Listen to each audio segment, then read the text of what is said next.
All right, good evening, everybody. My name is Patrick Green. I'm superintendent for Edison Northeast, and I'm going to kind of walk you through some of the particulars about the project. And feel free to stop at any point as questions come up. I know it's hard to save questions and remember what they are, and then to sort of create the context again in which the question came to your mind. So we'll walk through this. Stop me at any point, ask questions. So I mentioned I'm superintendent. We have some members of the study committee and the communications committee, so if those folks are here, if you could just introduce yourself. They may chime in at some point throughout the presentation. I'm Chris Pearsall. I was chair of the committee. I'm on the Mountie board. And thank you all for coming tonight. It's nice to see so many faces that are interested in what's going on in Mountie. I'm Allison Servant, and I'm on the communications committee. And I'm also on the Mountie board, Bristol board, the new board, and the Hanford board. Wow. We're going to try to create some more boards for Allison. She can't quite get her filled. All right, so we'll get started. So sort of an overview of what we're trying to accomplish tonight is to talk a little bit about the building today. I think a lot of you were just on the tour, so you got to see firsthand a bit of the condition of the school now as it stands. So we'll sort of make a few more of those points throughout this presentation. We'll talk about the opportunity, where we'll dig in a little bit about what the project could do for the school. We'll definitely talk about the cost. And then if we haven't answered your questions throughout the presentation, there's time at the end for some Q&A. Should be about an hour and a half, dependent upon Q&A and how the conversations go from there. So starting with the building today. So the doors opened in the fall of 1968. I was recently talking with my father-in-law, who is a Bristol resident, has been for quite a while. He was the first freshman class to start and go 9th grade through 12th grade in this building. And it was the fall of 68 when the doors opened. The construction wasn't quite finished yet at that point. Construction was finished, I think, sort of spring, summer of 69. So that was when it was all finished. In those nearly 50 years, some of the most notable renovations that have happened. We had the South End addition in 2005. I think it's referred to as the middle school addition, even though it's not really exclusively middle school anymore. In 2007, we put the wood chip boiler in off to the west. And of course, the gym floor renovation of 2016 last fall, which was a little less planned, more of a surprise kind of renovation that had to take place. What I think is important as we consider sort of just the history of the building and what's happened in the 50 years is to recognize that there currently is no debt on this building. The wood chip boiler's paid off, the South End addition's paid off, so this wouldn't be debt on top of debt we already have. Also interesting to note, so we're forming a unified district, and so all of the debts, but also all the assets become sort of become owned by the new district. For our elementary schools, Lincoln Elementary School has considerable debt because of the renovation it had. And that's about it. Robinson Elementary School in Starksboro has a little bit of debt. That should be retired in a year or two. And none of the other schools carry debt. So if we think broader than just Mount Abraham, we think about the debt load that we carry for all of our schools, we're in a decent position to be able to take on debt because we have relatively little debt collectively. So some pictures of the exterior of the building. On the left here, that would be on your right as you're walking up to the building. This little stamp here says 1969, which is when they completed the construction. And this is sort of the east wall of the auditorium. So that would be on your left as you're walking up to the front of the door. So this is on the right as you're walking up to the front of the door. This would be the north side. So we're in the large caf, which is down here right now, and those spaces between the large caf and the lobby. So some of the challenges that are faced with the building as it stands today, and some of them, a lot of this is stuff that we talked about on the tour for those that were on the tour, but we do have some accessibility challenges for sure, probably most notable in the band room. So as you leave the hall and enter the band room, there's a series of steps down to the instructional space. If you have mobility challenges, you're pretty limited to where you can go and how you can get there in that band room. There are other examples of accessibility challenge, but I think that's the most notable. So daylight, natural light was one of the highest priorities that came about from student, staff, and community feedback. And as those of you that went on the tour, you got a sense of how little daylight there really is that comes into the building. We have some classrooms that are landlocked and don't get any natural light into them. And the ones that do have windows, for the most part, the windows are on the smaller side and don't let in a ton of light. So we do have kids that spend a good portion of their day in places where they don't get natural light, and they make sure to let us know that that's not much appreciated. Air circulation is another concern, so a number of our rooftop vents or ventilators need to be repaired or replaced. That would help improve airflow and really help improve the air quality as well. That was another high priority that came out on the list. The pass-through classrooms that we got to experience on the tour, that's a bit of a challenge. So students needing to use the restroom, go see the nurse, do whatever they need to do, if they're in one of those exterior rooms, to get out, they have to walk through another classroom that might be in session to get out into the hall and go and do whatever it is they need to do. Certainly not an ideal sort of educational environment. We talked about replacing the gym floor last year. That was due to some plumbing issues. As best we can tell from the cameras we put in various places in the study that we did, there are multiple roof drains that come together and go out around the gym and out the back. Something happened that plugged up that drain that goes out the back, built some pressure up. The cracks and sort of deficiencies in those drain pipes were then exposed. Water got out, got under the gym floor. Floor soaked up the water, buckled, and that was the end of the story with the gym floor. The plumbing that runs underneath the gym floor isn't a different age than the rest of the plumbing in the building, so that leaves you wondering what's next. Which is not necessarily a very good place to be. So, plumbing concerns, and then security concerns. So right now, the building remains locked throughout the day. Everyone's expected to enter through the front of the building, and to get in, they buzz a little sort of device near the front door. There's a camera, so folks in the office can see, but once they buzz you in, you're granted access to the entire building. There isn't a secondary step where they ask you to please stop by the office and state your business, which if you're there to do good things, you probably don't mind. If you're not there to do good things, I don't know that you would heed our request to please stop in the office. You said something about the plumbing under the gym floor. If that's bad, I mean, if you've got to replace it, can you get to it? I mean, you don't have to rip up the floor again. Right, so there are different ways. So figuring out how to get to it might be one thing. There are other ways you can sort of line it with equipment that you put down into the drain. So how we fix that is something we'd have to explore to see what made the most sense.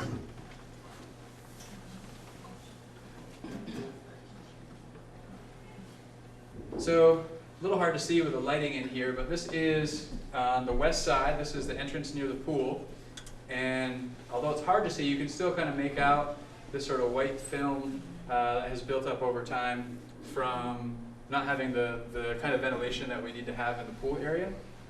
And that has also created some issues with this window, which I think is actually Devin's office window. Yes, it is. What can you tell us about your office window, Devin? If that stuff wasn't on my window, I can see the Adirondacks, but I can't. But in terms of draft and just the functionality, It's pretty bad. I mean, the ventilation in that room, I think anybody will tell you, and anywhere in that upstairs corridor is so bad from the heat rising off the pool and into those locker rooms and into that office and into the wrestling room and into that hallway.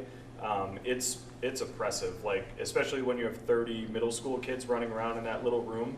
It's really just gross, to be honest. so an example of some ventilation need. So this is, pick a bathroom or a locker room, any bathroom or locker room, and they're all in relatively the same condition. What I appreciate about this is, I fear there's a bit of misconception about that the building hasn't been cared for. I don't really think that's the case. And I'm hearing from folks, I haven't seen the news footage that was out tonight, but I'm hearing from folks that they walked away from with the impression that it's been sort of ignored and that we haven't done what needed to be done. The reality is, and I think this picture is an example of it, that floor is clean, that wall is clean.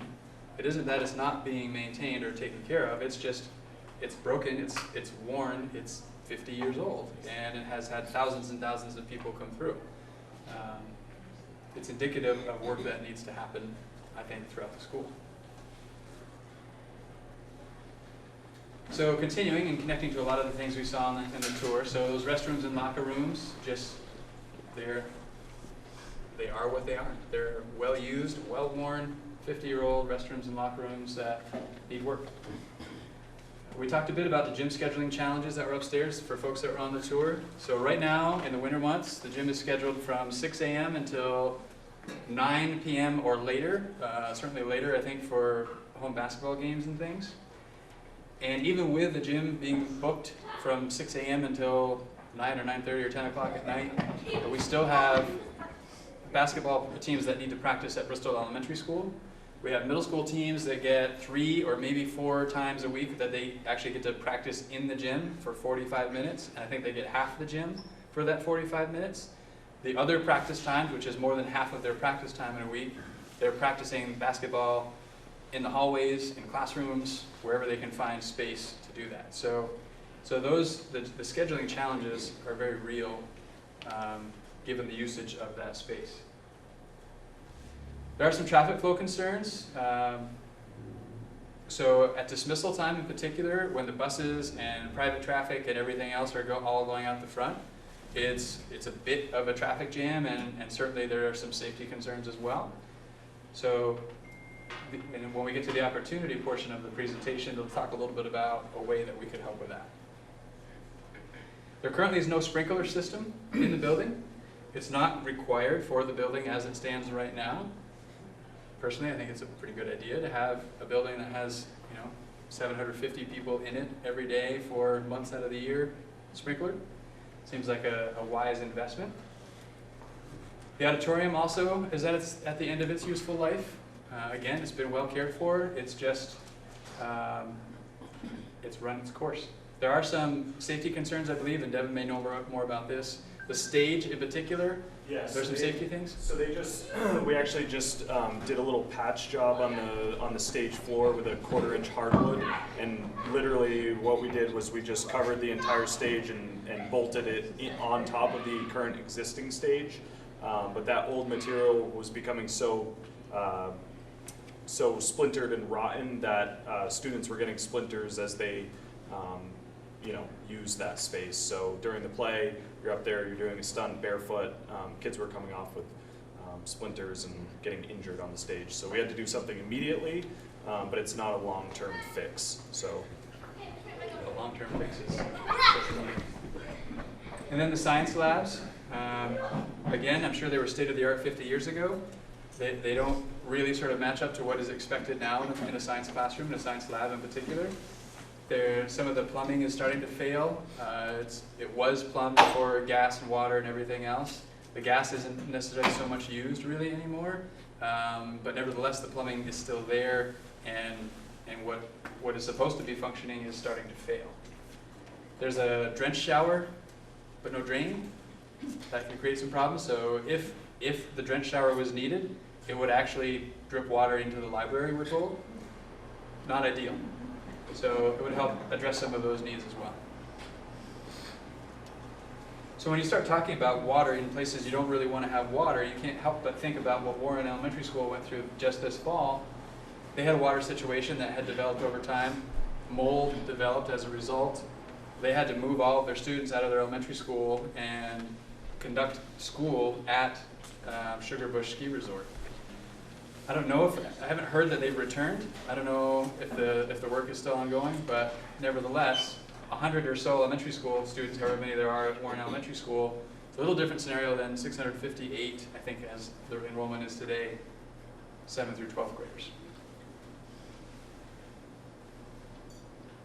So it's one thing for me to talk to you about some of the different things, but I think it's important to hear what teachers and students think. So some teachers and students put together a video.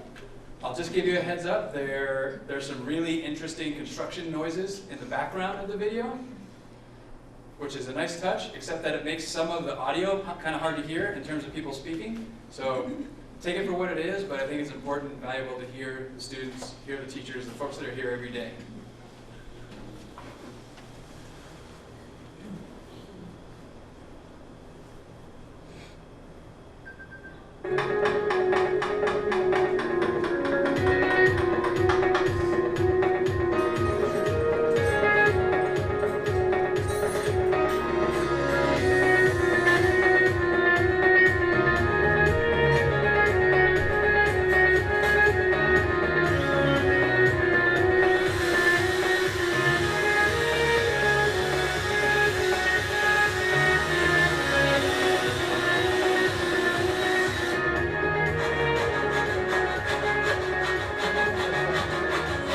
You know, the thing I love most about Mount Abe is that it is a true reflection of our five-town community.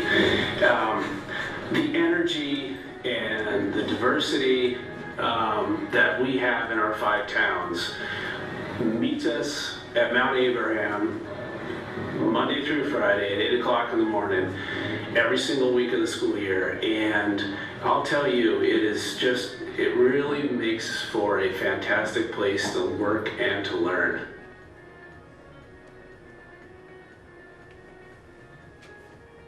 What do you love about Mount Abraham? I love the community of learners and teachers here. Great. Do you think we need a building renovation? And if so, why do you think we need it? I do think we need a building renovation because the building here is not designed to best support our learning. Okay, how does the physical building actually make you feel? It is confusing the way it is designed. Okay, and what improvements to our building would help support your learning? We need natural light and proper ventilation. Thanks, Evan.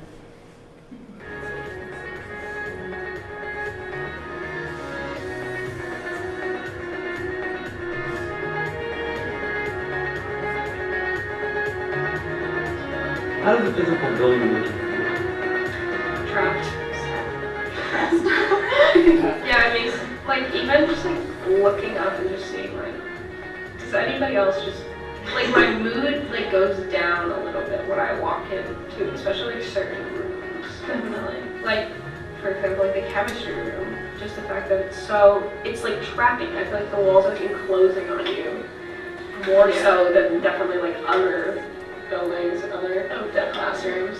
Right, so I feel like the place with the most light is the lobby, and we don't have a close, and it still just feels kind of darker. Yeah, like, no, totally agree.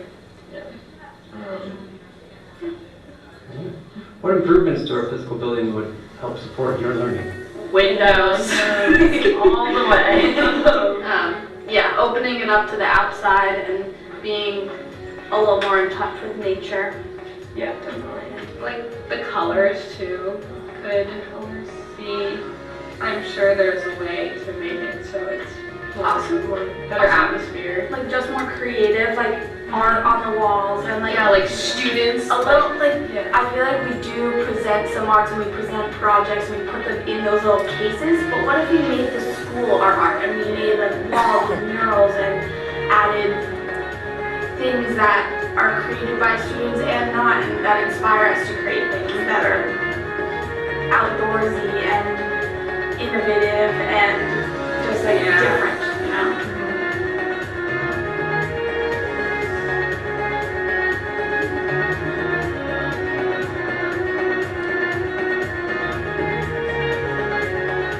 you know? About time that we give our students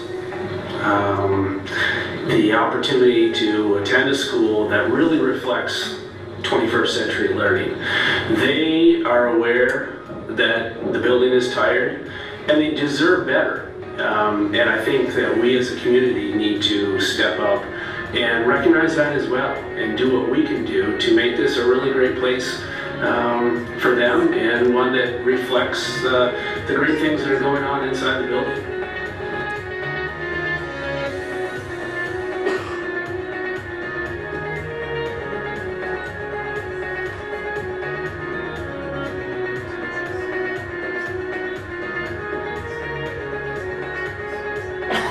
I have been here 25 years now, and I really sense that things are worn out and tired.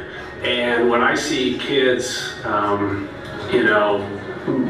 reflect on the condition of the building, or I hear negative comments about how tired it is, I have to admit it makes me a little bit sad too. They deserve better.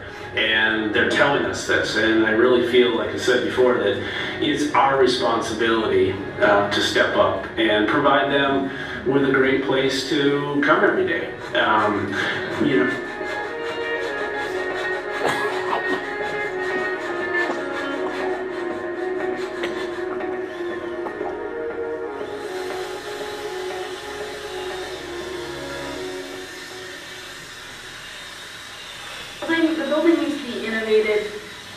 innovative and creative, just like the students. Right. Thank you.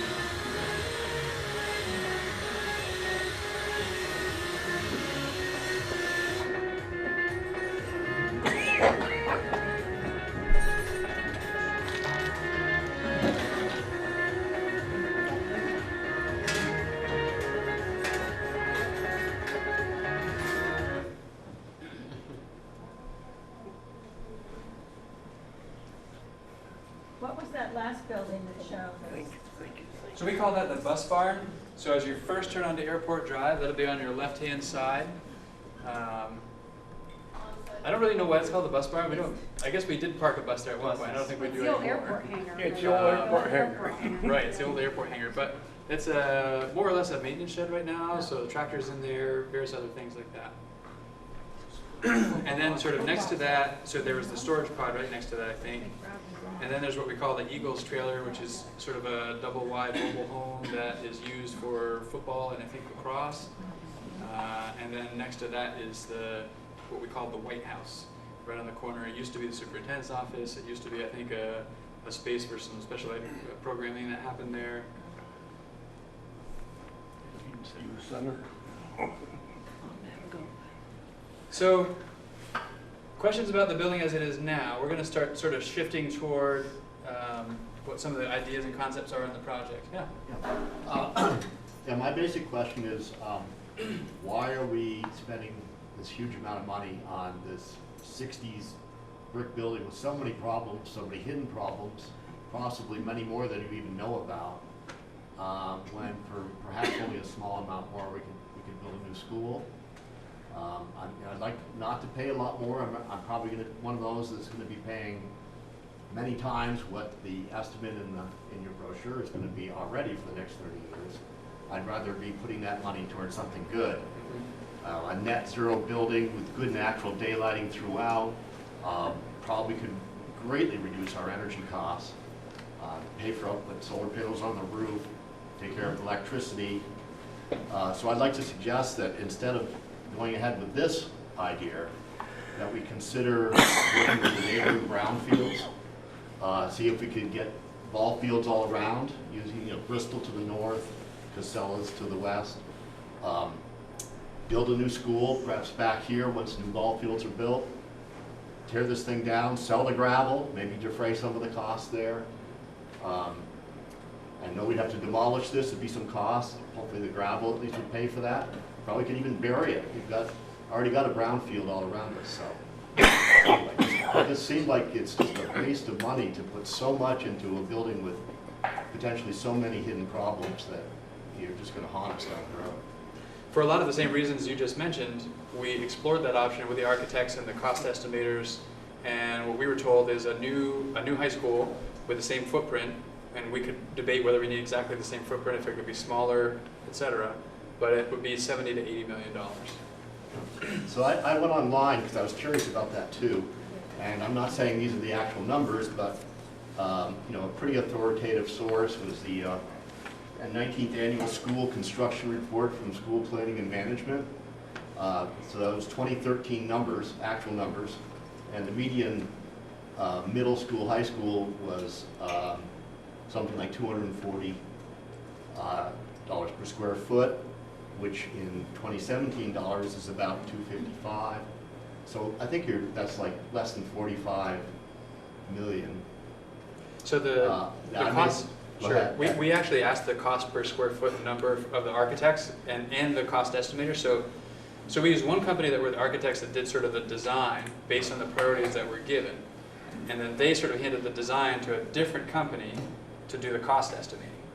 And those cost estimators were saying new commercial construction costs are more in the $350 a square foot range, which is what was producing that 70 million on up number. We certainly explored that. So is that based on actual statistics in Vermont schools? Yeah, I mean that is what. So they have a team at this construction company that is what it's pre-construction, and that is their field of business. So. Okay. Well, I actually, I think that could be explored some more, but I don't know, this is internet data, who Sure. knows, but it is, a magazine devoted to the purpose. And I looked for Vermont data, I couldn't find it. Yeah, I suspect if the number had been even a little closer to what we were looking at for the pretty complete renovation, that might have been something that was explored a little more thoroughly. But given that it was twice and maybe then some the cost, it pretty quickly began to be something that the committee, I thought, realized was just too costly. Unfortunately, the Northeast is about $100 more per square foot for construction. This is actually the same publication that you have, and it's broken out by region. Unfortunately, my brain is in the same place about whether we should be working on this, fixing this up. The costs are definitely high with that option. And it certainly has a lot of benefits, but again, even though the number is so high, believe it or not, their clear direction to the architect was meet the priorities in the most cost-effective way you can.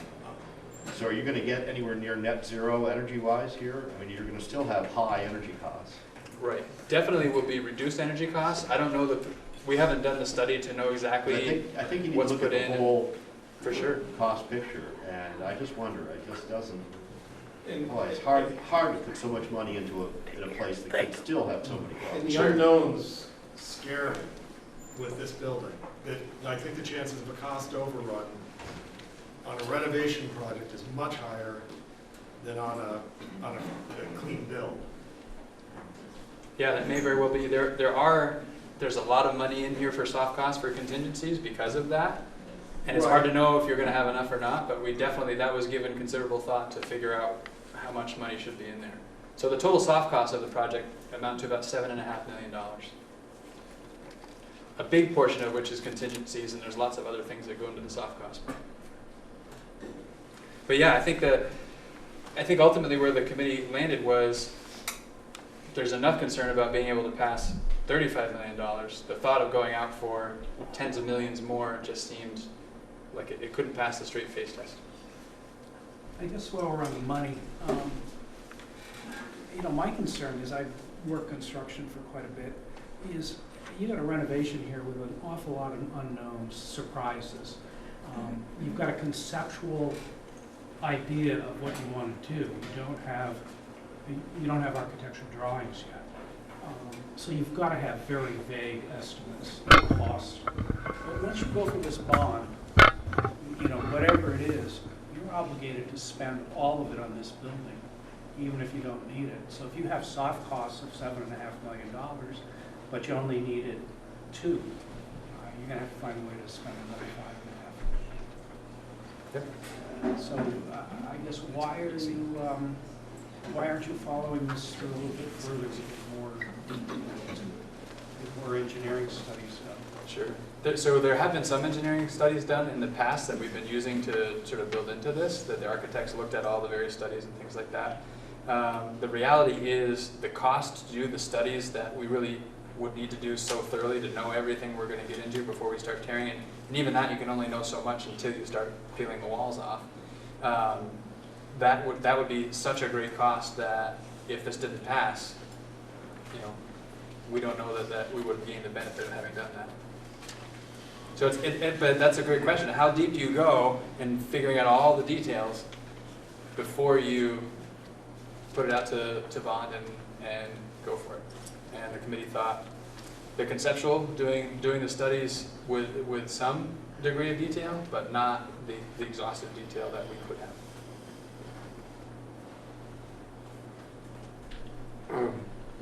Sure. The detail's got to be there. They built it in '68. It's still got to be on the shelf.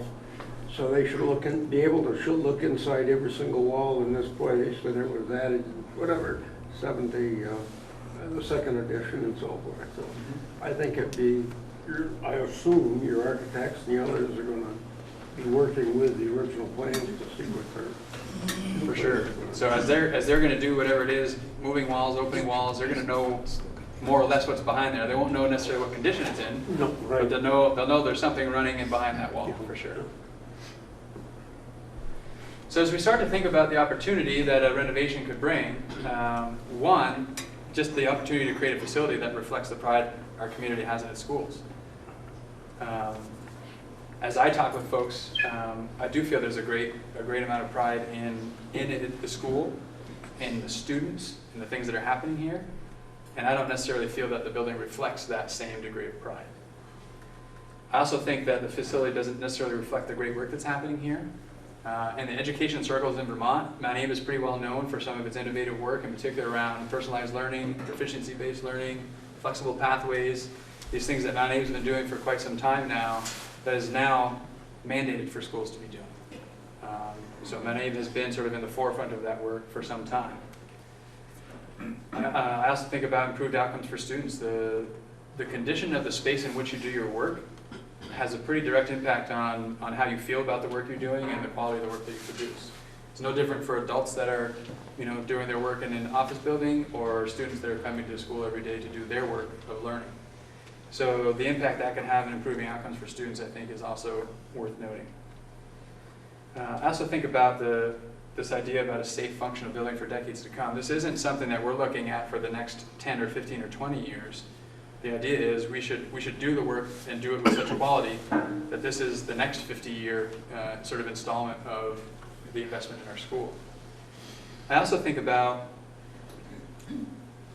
if you went to a hospital that hadn't really been renovated in the last 50 years, I suspect you'd wonder what kind of care you'd be getting in that hospital. Even if it happens to have great care, your belief and your thoughts about the kind of care you're going to get as you walk in the building might differ from what is actually offered there. Again, I don't think that's different for a school system. Folks that approach this school, enter the school, I don't think see what reflects the great work that's happening here, the great care that's being given. And we have an opportunity to change that. Again, so the improved environmental health and security. So natural light, proper ventilation, those sorts of things have a dramatic impact on the environmental health of the building. Not to mention thinking environmental health a little differently, reducing energy consumption. This project doesn't call for putting solar panels on the roof or out in the fields or anything like that, because that was going to be an added cost.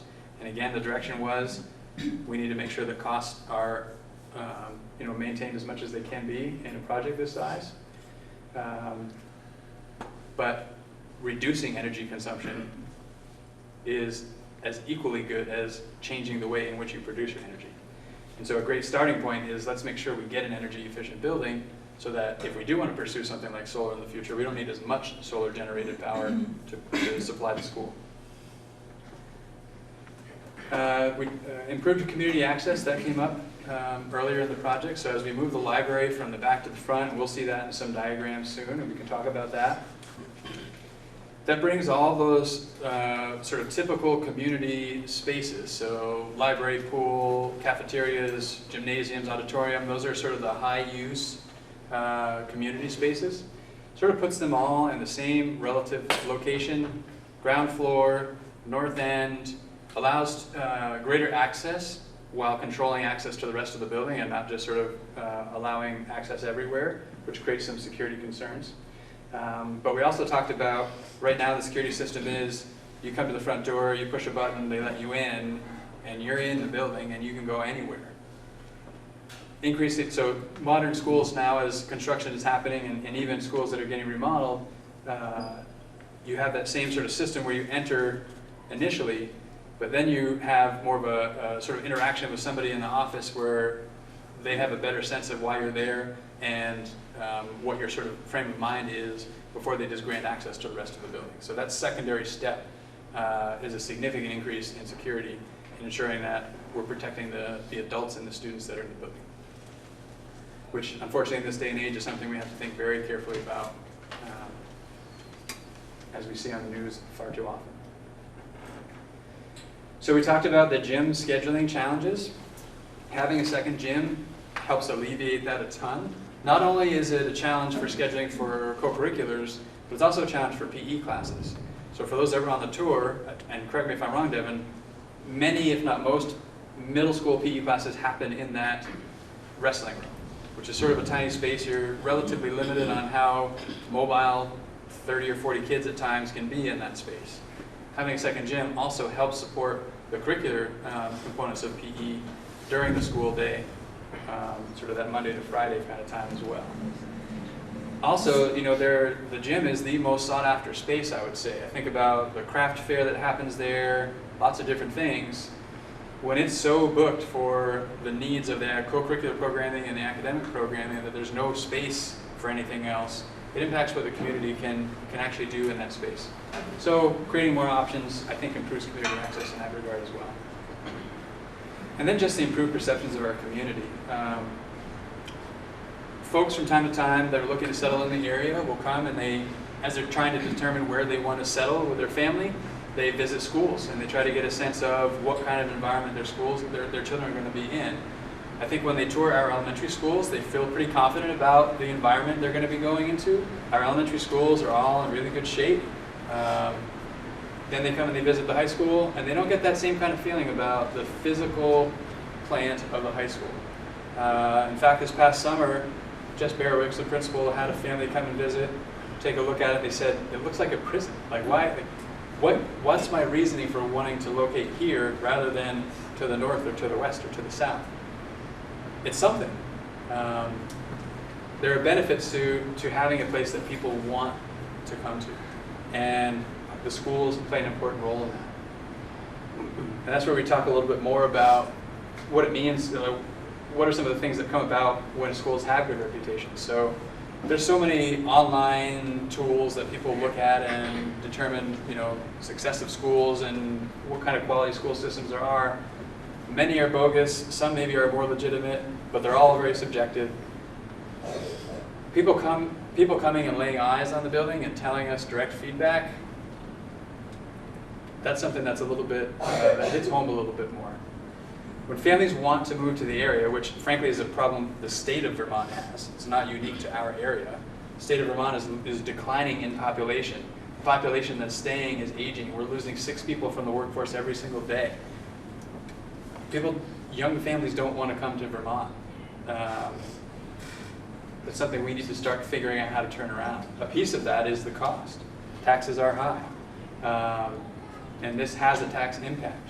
But another piece of that is school systems, and we want to make sure that ours gives reason to be here for. So when people want to be here, property values increase, houses get built, they sell faster, and it helps the grand list, which in the long run helps raise taxes to pay for the things that we have. If we keep losing people as a state, the tax burden gets greater and greater on those that remain. We have to, and sometimes, take the long view on how we get to where we need to be so that Vermont can become sustainable.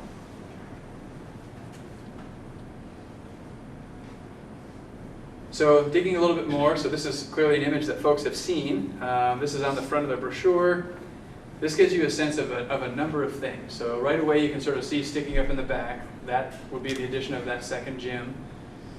This is a clear story that goes around the roof, so it allows a lot of natural light into that space, but it's indirect light, so it's not blinding people as they're going up and down the court and doing what they're doing in there. We talked about a lot of classrooms that don't have natural light because they're sort of landlocked.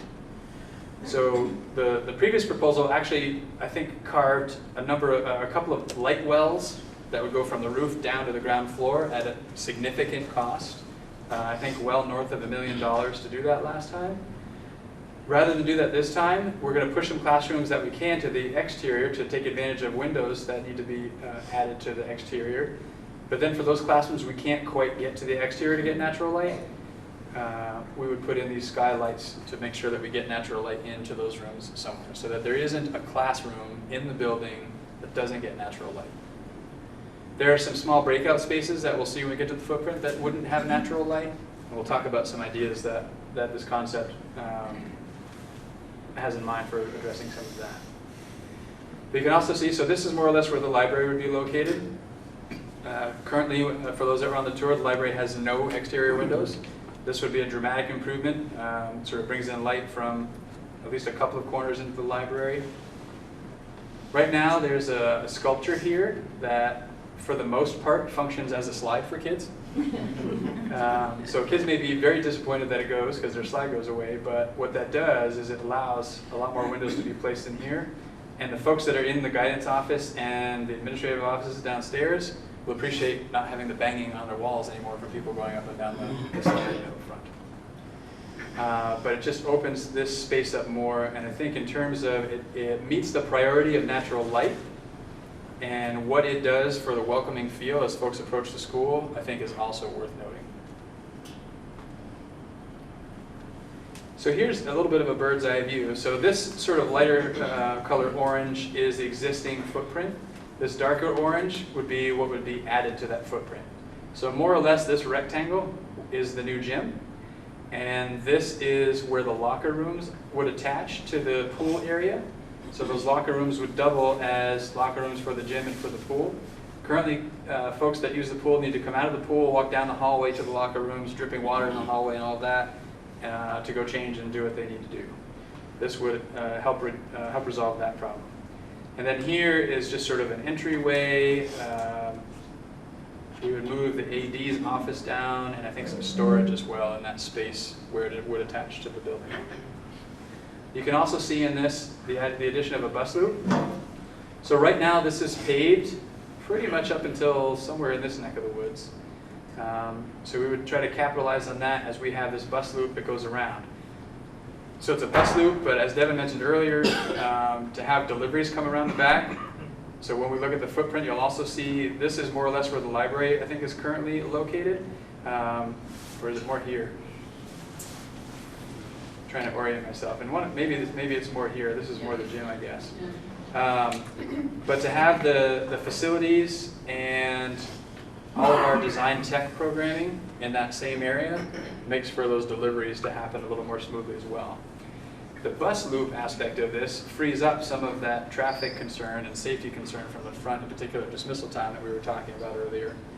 So bussers get dropped off and picked up back here, and others come here.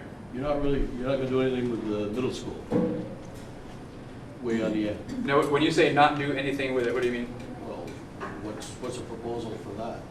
So because that was recently done in 2005, 2005, it's in much better shape than the rest of the school.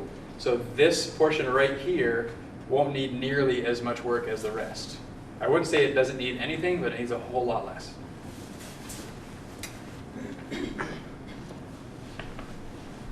So the details are going to be hard to see, and I think that's okay. We're trying to get the big picture about what some of the shifts are, and some of them we've talked about.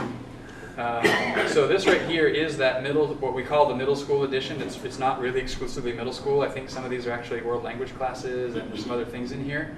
I think conceptually when it was built in 2005, it was thought to be the middle school. It's just sort of evolved to have different purposes since then.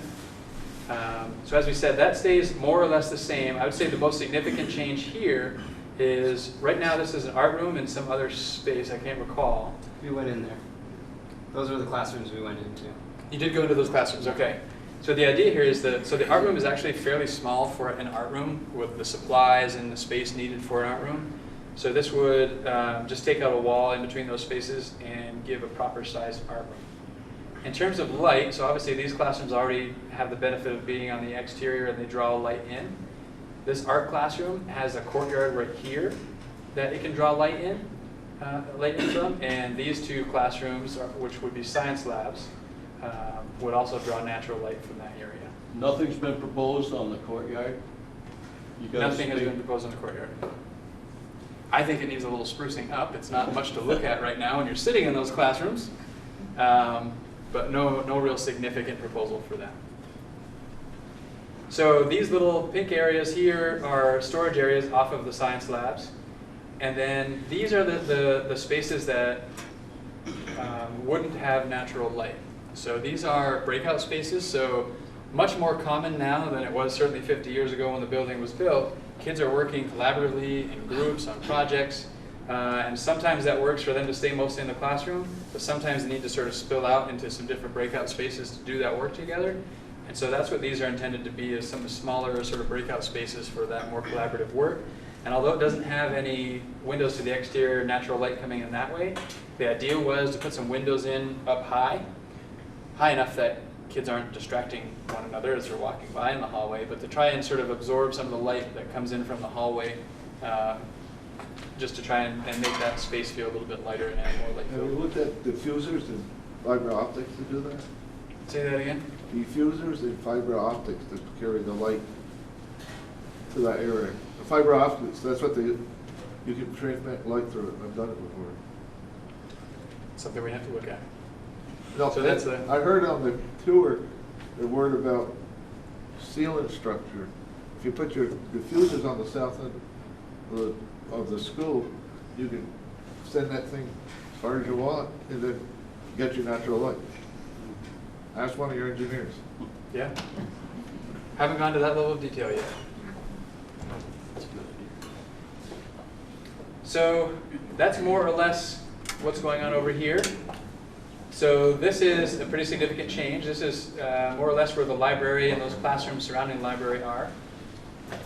This is where the design tech sort of suite would be. So metal shop, wood shop, CAD, that sort of stuff would all happen in here, all in this sort of similar space.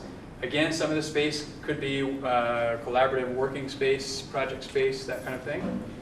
This is where the custodial area would move to. And currently in this sort of same general area, the IT department has their space, and that's what this purple would stay as. So that's where your server and all that stuff is, office space for the IT folks. Coming across the hall into the auditorium, some pretty significant renovation in the auditorium, new seating, some stage upgrades to address some of those safety concerns we were talking about earlier. Perhaps some new lighting and sound things, but the reality is a lot of those have been recently upgraded, so we're not going to get rid of the things we recently upgraded. We continue to use the things that are in good working order and replace the things that are not in good working order. We talked about accessibility. This is that space that we talked about. This is the band room, which has some real significant accessibility challenges. So the proposal would be to bring that floor up to the same level. It would be the same level as what the hallway level is. So you come into the hallway, there's a room with one level. In doing so, you lose some of the volume, which is really important in terms of the acoustics in that space. So we'd have to take out the ceiling in that room to recapture that volume, which means we'd lose a little bit of space upstairs, but everybody still has a home from that space that would get reallocated. So I think right now it's the cave that's above that. Yeah. Others here might know more than I, but I think so. So we have a different spot for the folks that are there now. That would still be a tiered structure. You raise the whole thing up, or would it be a flat structure? It would be so the floor would be flat. The floor would all be one level, and then you'd recapture the volume by taking the ceiling out. And then in doing so, these are I think a lot of them maybe some storage, but also some small breakout spaces for lessons and things like that for instruments and maybe some vocal. So addressing the accessibility challenges there as well. So the proposal in here calls for a dividing wall. Right now, the auditorium is a very large space and pretty underutilized during the school day. It's needed for some of those events. If you've been to one of the plays or something like that, it's full, it's chock full. We have to bring in additional chairs and things to make as much room as we can. So you need that for events like that, but on a day-to-day basis, those events aren't always happening. So the idea was having a dividing wall here with some flexible seating in that area, create some different options for what that space could be used for, and the more options you have for how to use space, the better to utilize that space for them. It's just to make get the most bang for your buck in the square footage department. So this is the lobby area. So this is that main entrance. You can see that proposed secondary access point. So you kind of come in here, interact with whomever about whatever. They get a sense of what your business is and why you're there and what frame of mind you're in and everything else before you're granted access to the rest of the building. In addition, this right now, if you notice as you came in the lobby, this is pretty much a solid brick wall. In recent years, they put a door there that has a very narrow window. And that's the extent to which anybody can see this lobby area from in here. So this, with the gym doors closed, as they I think often are, is a solid wall. That's more or less a solid wall. That's a solid wall. And there's your big lobby area, which is not necessarily the greatest design either. So this proposes putting in some glass here to open sort of less obstructed, if not unobstructed views from folks sitting behind the desk in the office out into the lobby, just from sort of a monitoring, safety, sort of management perspective. The proposal has the staircase coming up in this lobby, which I think better utilizes some of the space in the lobby. And what that does is it creates an opportunity for some much needed conference space in the administrative office suite here. There currently isn't any conference space there.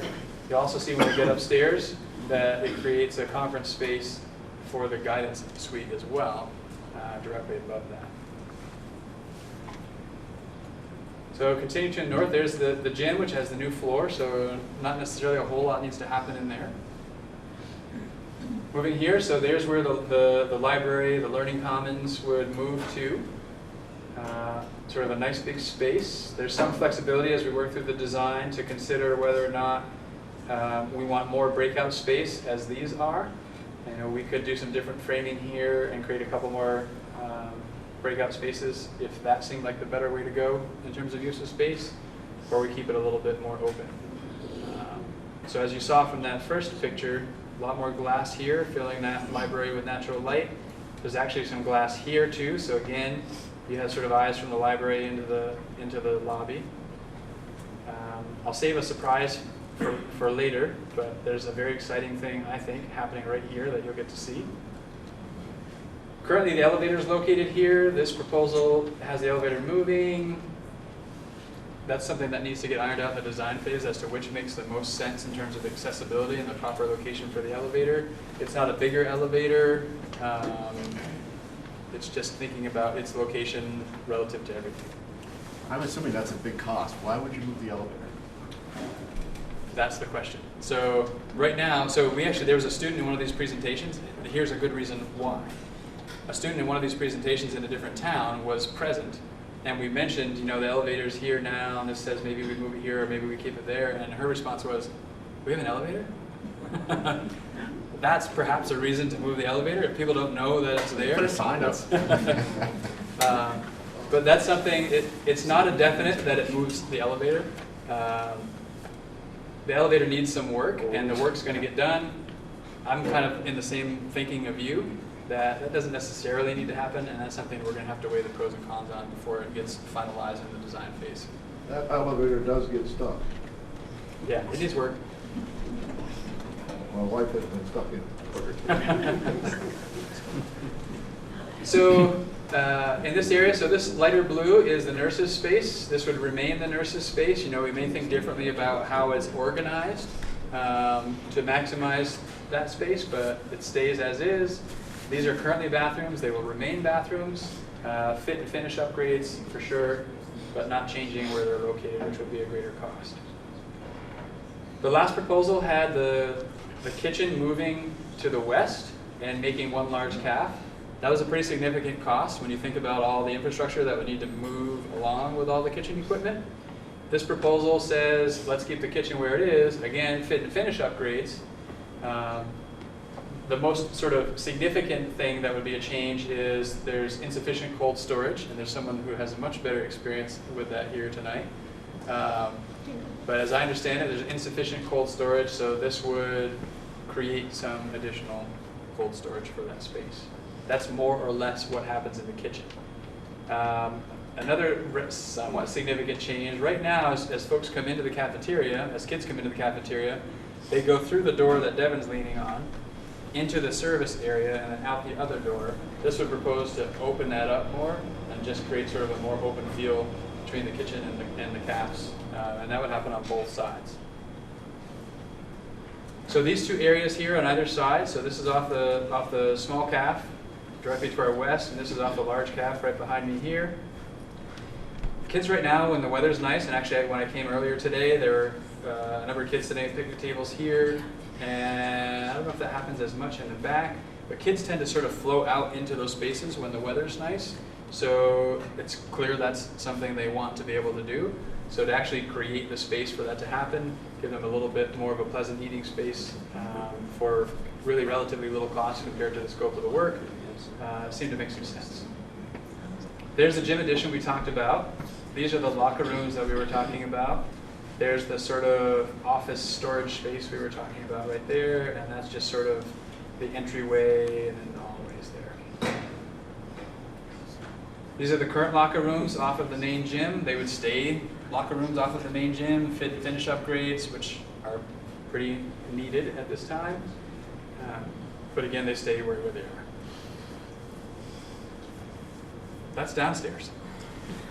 Question in regards to all the windows that are being added, does that change the security concerns at all? Having more windows, having access to the outside, and just curiosity? No, not really. I think if you have 2 windows on a wall or 4 windows on the wall, if somebody wants to get in through a window, they got the option to get in through a window. With an active shooter type scenario, you have to get away from windows, I'm assuming, right? That's part of the protocol. That doesn't play into that at all. There are various things that can be done. So I know there's a safety film that can be applied to windows, or there are things that can help sort of reinforce the glass to make it so it doesn't make it impenetrable unless you put bulletproof glass everywhere, which I don't think is the direction we want to go. But it sort of slows access, which is really what you're hoping to do with any of these measures, including that secondary access. Somebody could probably still get through that, but it'd be a lot harder, take a lot more time, and in those situations, as much as anything, you're trying to buy yourself that time. And the outdoor eating area, that doesn't... Kids are eating outdoors now, so it doesn't necessarily change that security aspect. And PE classes go outside, other classes, so that there are protocols in place for people to manage that. So should some sort of drill be called or some actual event happen, people know what to do. So unless we decided kids don't get to go outside, then that's just the risk we've got to take. Thank you. Just staying with the security for a second, did you say the bus drop-off was in the back? That's in this proposal, yes. Currently it's not. But and so you've got a security issue there that you need to deal with. Kids coming off the buses, or other people coming off buses. Mm-hmm. And so right now, so at the start of the school day and at the end of the school day, the doors aren't locked because the flow of people is so tremendous. But there are adults stationed in particular in the front of the building. So as kids are coming in the morning, anytime I've come, there's been 3 adults or more in that lobby area that are there to have the eyes and to have that added security rather than have 750 people buzzing to get locked in or get unlocked and get in and all that stuff. Oop. That's my little timer that tells me I've been talking too long.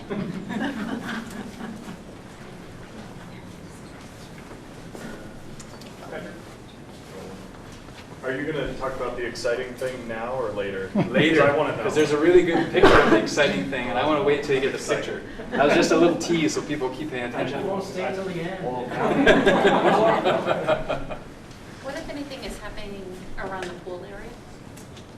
So around the pool, so the pool has some maintenance that it needs. So some of the plumbing needs to be spruced up and taken care of. But more or less, we might think about seating in there, that kind of thing. More or less, the pool's in pretty good shape. The ventilation is certainly something that needs to be addressed, but there was relatively little need in there. That's my recollection. If somebody from the study committee remembers something different.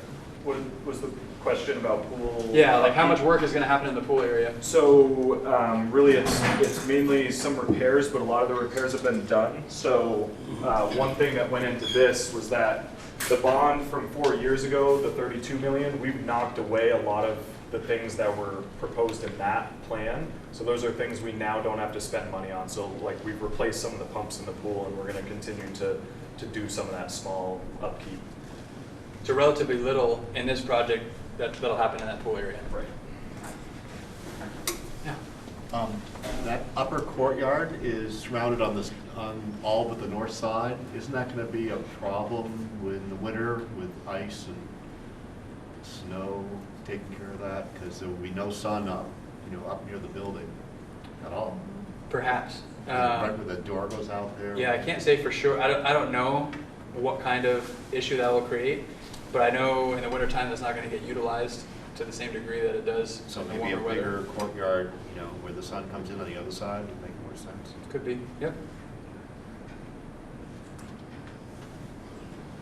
Ready to go upstairs?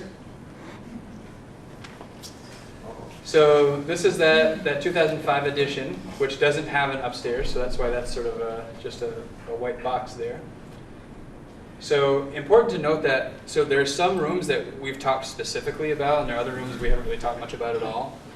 All of the rooms would get fit and finish upgrades. So that might be flooring, ceiling tiles, walls, doors, those sorts of things. Even if their walls aren't getting moved or something more dramatic. And so there are a lot of rooms that fit that description up here. So pretty much all of these light blue rooms get fit and finish upgrades. And we'll talk a little bit more about the wrestling room, in particular the locker rooms here.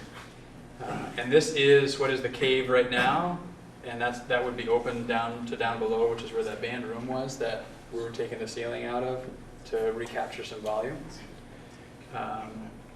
But for the most part, these classrooms, whether they were math classrooms or social studies classrooms or something else, pretty interchangeable. Some of the rooms that are less interchangeable, so these darker blue are the science labs that would be upstairs. So again, sort of bringing that modern space. Something we didn't talk about on the downstairs footprint. This sort of L shape provides the two kinds of spaces that are advantageous to have in a science classroom. You have sort of your lab section, and you have more of your sort of classroom section. So that would, I think, provide a good feature, and that was a design that was intentional. And again, you have a storage closet, and again, you have those same kind of breakout spaces. So this is more or less the same as what you saw downstairs. So again, with this courtyard here, these science classrooms draw natural light from there. Of course, these are on the exterior, drawing in natural light. And then, much like downstairs, these breakout spaces would have the windows up high to try and draw in light from the hallway. The science area is going to stay where it's at? Talking about this science area, or? Yeah. Yeah, they'll stay where they are, and just the rooms get some minor adjustments, but major sort of fit and finish upgrades, and all the plumbing issues that are in there now get addressed. And maybe if we're going to have a drenched shower, we have a drain for a drenched shower. Seems like it would be a good idea. This light blue area, this is a planetarium right now, so that would remain the planetarium. That's pretty specific. There's a lot of infrastructure in there for that purpose, so the plan right now is that would stay. I think this is a space that was sort of created to capture the lost space there. Then we kind of come around the corner. This is the guidance suite, so this is directly above the administrative offices downstairs. This is where the stairwell is, which would become a conference room. So as families come in and need to meet with guidance counselors, oftentimes about some pretty sensitive things, to have a space they could go with some privacy to have those conversations that's not in somebody's tiny little office is a good thing. Also, we have a lot of sort of interagency meetings where we're working with DCF and we're working with the counseling service and we're working with other service providers. And sometimes those meetings can get pretty big as folks have a lot of supports wrapped around them. So to have that conference space to host those meetings would also be a good thing. So this would be open to below. This is that lobby area. There's a staircase that comes up. This is currently that sort of balcony area that would, fit and finish upgrades again, but that stays. Again, not really doing a whole lot here with this upper portion of the gym. These right now are some pass-through classrooms, so you sort of walk through this classroom to get into this classroom, to this classroom, to this classroom. This would be addressed with sort of this corridor that would be coming out here. So then you have classrooms that you can enter from that corridor, and you have these sort of breakout spaces again for those classrooms. This is currently the teacher's room, and there are a couple of bathrooms on either side of that. That would all stay where it is, fit and finish upgrades like everything else. These are, I think, all art rooms currently, some of which have some pretty specific infrastructure like kilns and the venting for that and everything else.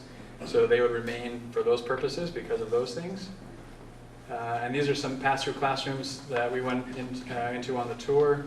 Again, same idea, we bring this corridor in, and now you no longer have to pass through a classroom. You can get into them from that corridor. You can see there are some sort of landlocked classrooms here that don't draw in that natural light. That's where, if you remember from that first picture, those skylights are located to bring that natural light in from the rooftop.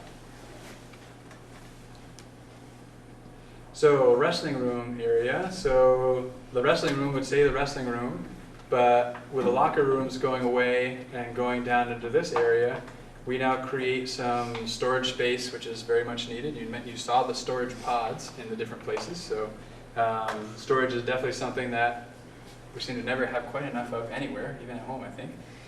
Schools are no exception.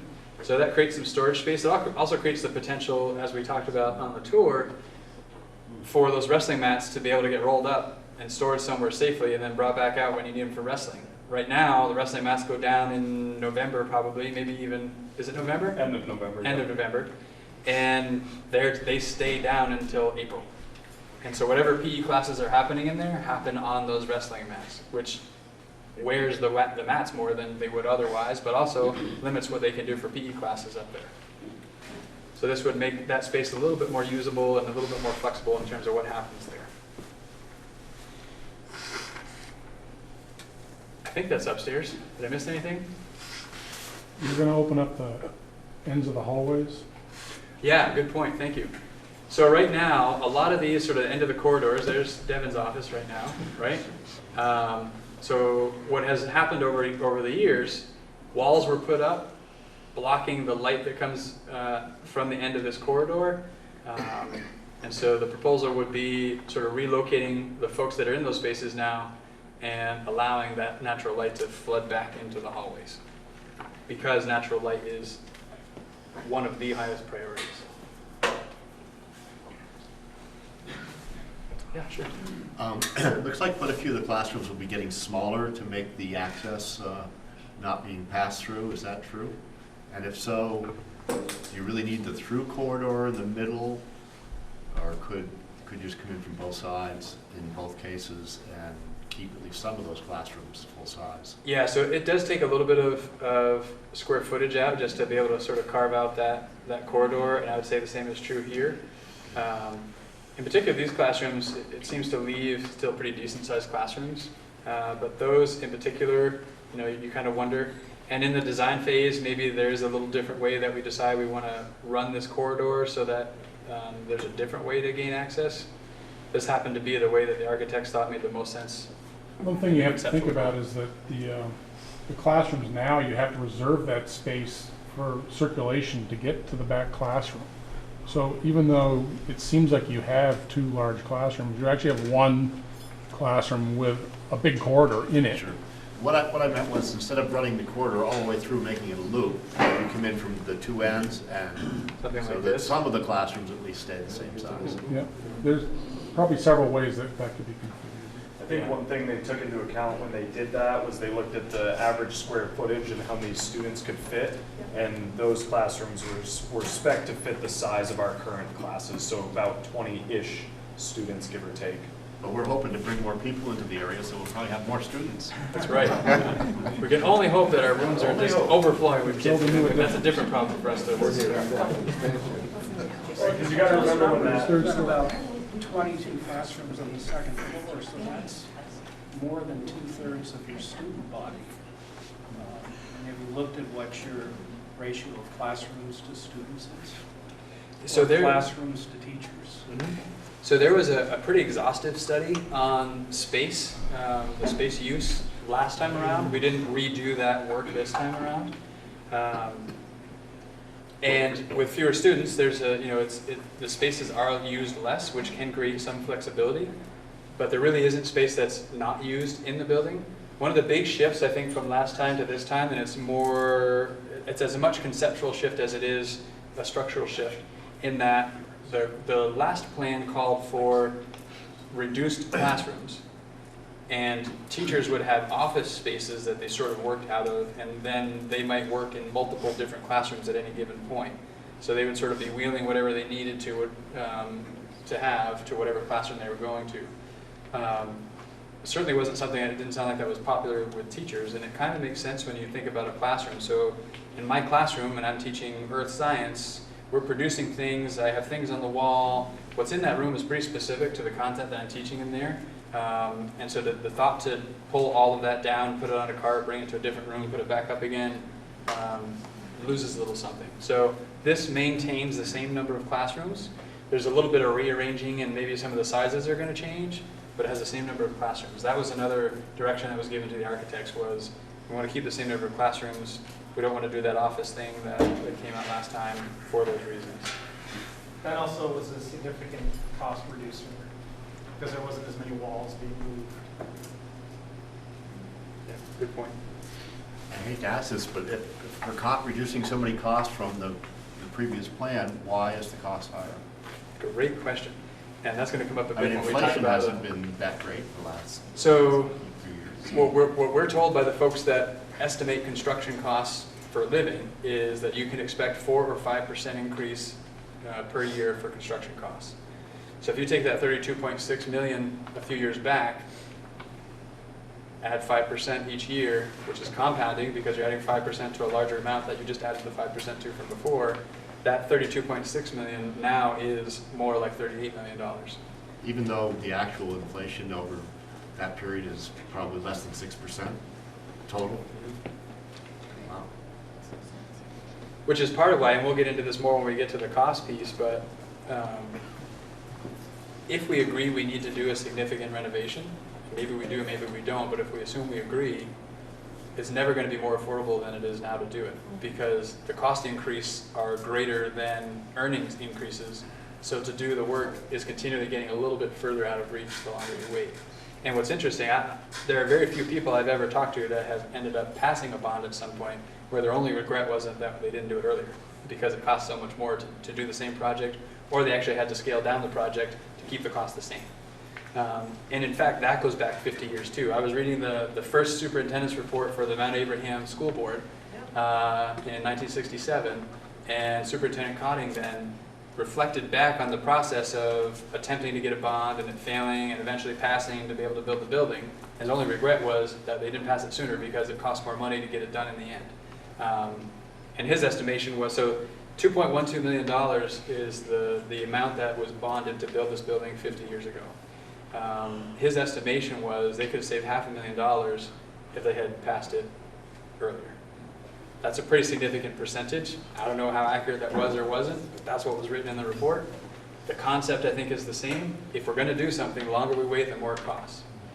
Again, one of the slides we'll see in a moment is you take that 5% on the kind of money that we're talking about, every month that goes by that we're figuring out, are we going to do this, are we not going to do this, and what is it we're going to do, amounts to about $143,000 that cost is going up. So the motivation here is, if we're going to do something, let's get to it and stop waiting for those costs to escalate. So a little primer for the conversation to follow. It's exciting stuff to talk about, so I kind of go down on tangents sometimes. That's upstairs. Now we can take a look at some of the interior pictures. So here's that staircase. So this is as if you're looking from the administrative offices. You can kind of see the corner of that secondary access point right here. You know, sort of a nice staircase that gets you upstairs. Here's some glass that opens up into the library. And that exciting thing I was talking about. Currently, the school store is in a closet somewhere in this building, and I don't know if anybody in here knows where it is. Maybe 2 people. This puts the school store right here on the corner of the library, lobby, real high traffic area. I think that's a great thing to recognize the work that's going on there. Great place for people to get their Mount Abe swag, right? Gives that a much more prominent place for a student-run program. Student-run business. Patrick, did we talk about putting concessions there too? For events? So I don't that's know. all in one section? I don't remember a concessions conversation. Right. I couldn't remember. I don't know. I don't think we got that far. And then these of course are just a little different perspective on the same area, same lobby area. So where's the trophy case? Somewhere else. Haven't gotten into figuring out exactly where that would go.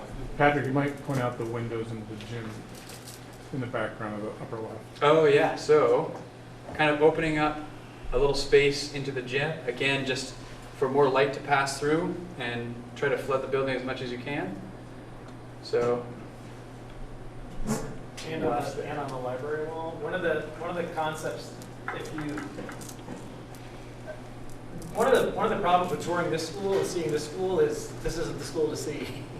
You should go and tour other schools because that wall of light lets the light that's on the other side get through into the hallway, And so that's the idea everywhere in the building, that everywhere we can put windows indoors and interior that allows more light to pass through all through the building.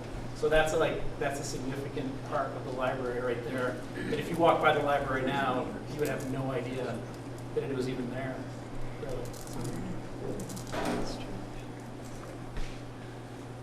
All right, so more about cost. I've started that conversation a little bit. The way I like to start the conversation, and it's sometimes a hard pill to swallow because of the amount of money we're talking about, and there's no doubt it's a large amount of money. The reality is, if we're going to do something to renovate the school, it will never be more affordable than it is now. However affordable it is or isn't for an individual, it doesn't get more affordable 5 years from now. It gets less affordable 5 years from now because of the cost increase being greater than earnings increases. That's pretty straightforward.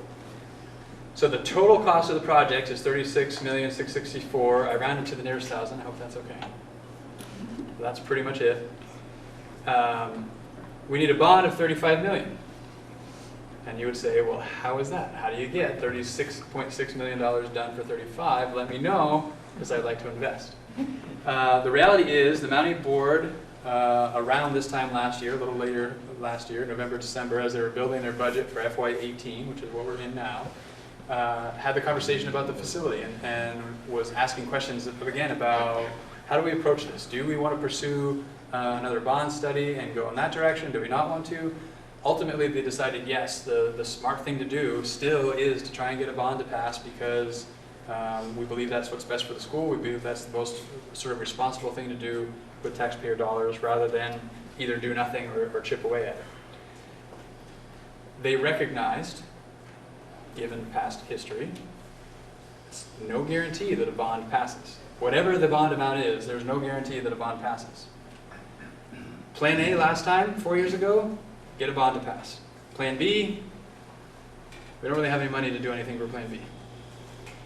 Plan B of not having much money to do a whole lot to address some of these concerns that are just costly wasn't something that was really feasible to continue on into the future. So Plan A this time was get a bond to pass. Plan B is we at least have some money in the budget to do something. And that amount of money amounts to $1 million. $250,000 came from a fairly recently retired debt on the wood chip boiler that was fairly recently paid off, I think within the last 2 or 3 years maybe. And so the decision at that time was rather than take that out of the budget, let's move what we were paying on the principal, $250,000, over to construction services so we have a little bit.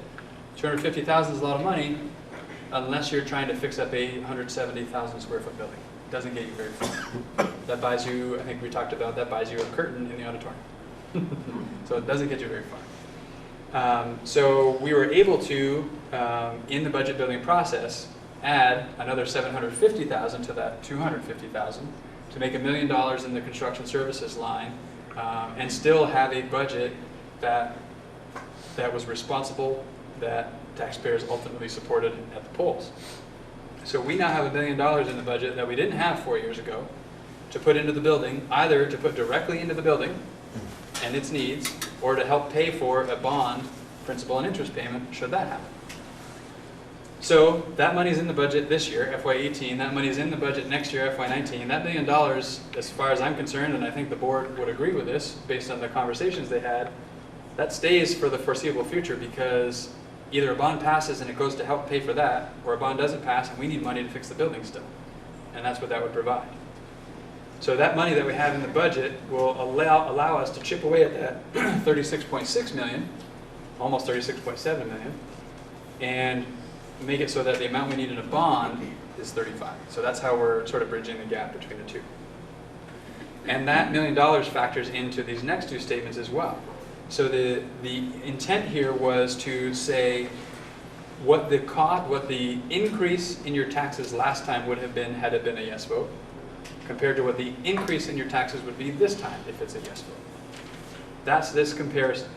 So with that $1 million, which amounts to about 45%, it's actually a little less than 45% of the principal and interest payment of the first year, that percentage that it will pay for grows as the bond progresses because the principal payment stays the same over the life of the loan, over the 30 years, and the interest payment is less each year because our principal is lower.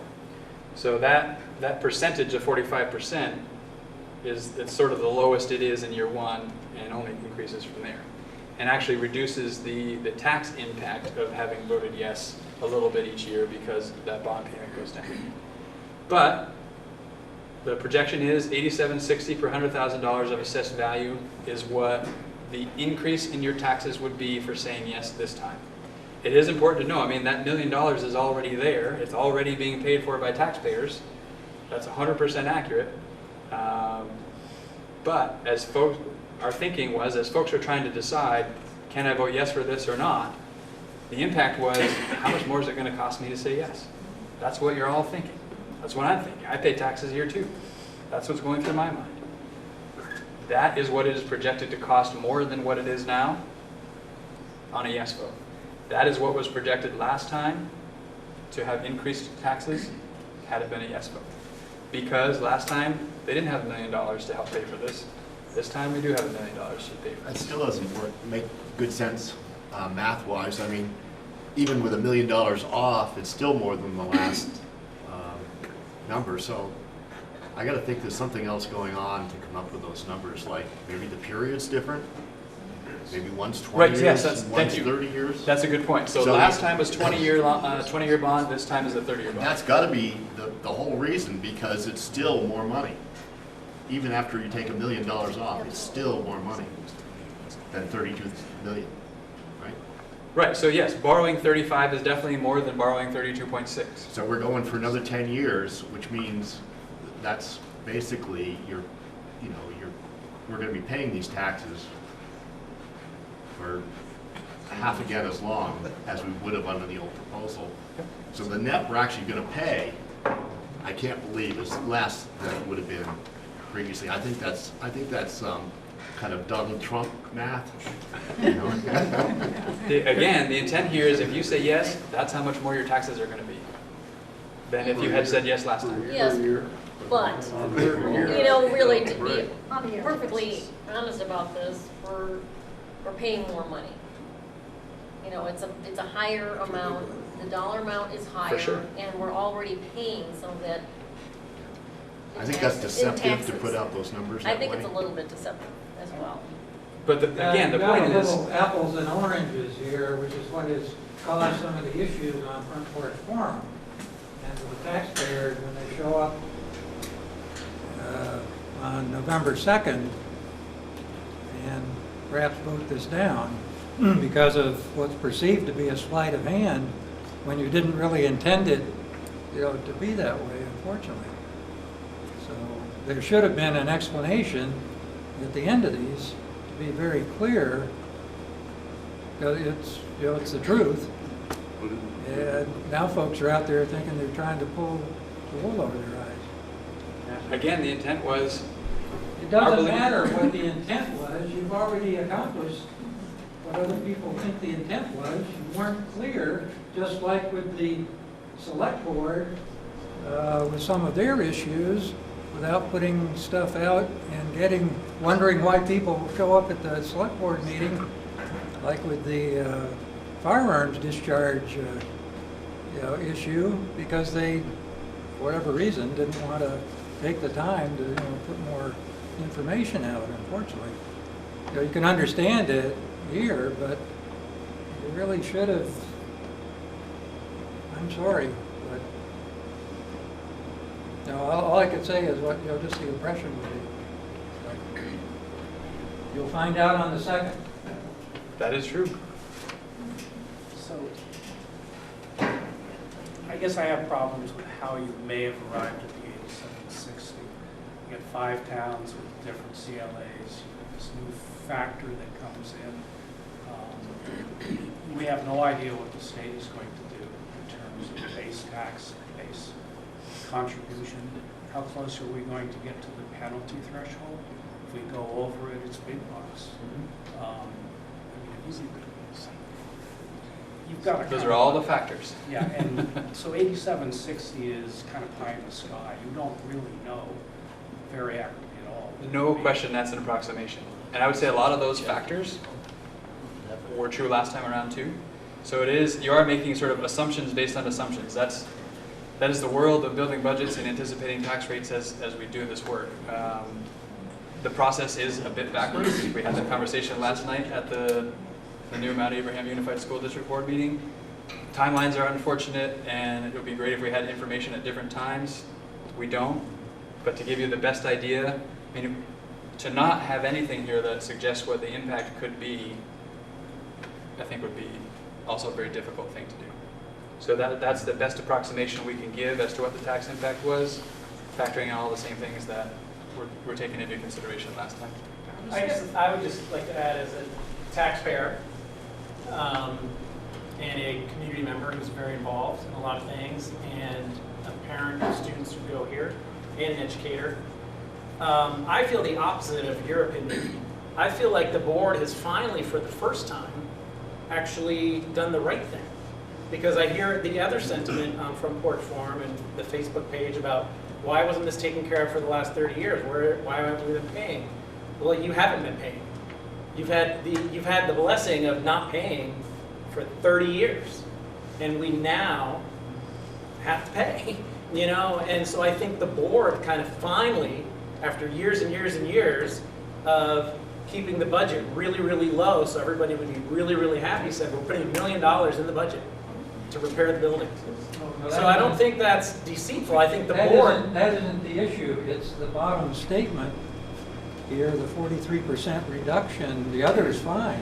But that is a fact. The projected tax impact is based on the fact the $1 million... I'm sorry, but this other gentleman had the exact point, because folks look at that and they say that doesn't, even with the current state of math education, that doesn't wash, because it doesn't have the added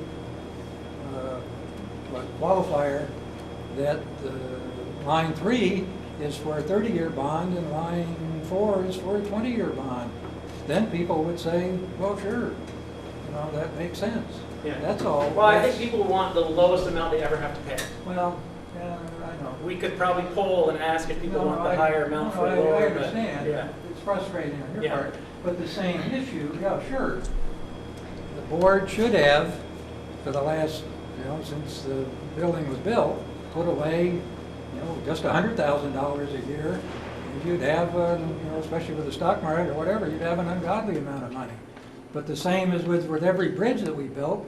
When we put the South Street Bridge in, why didn't we start, or maybe we have, I forget, to start putting aside $10,000, because that's going to have to be replaced someday.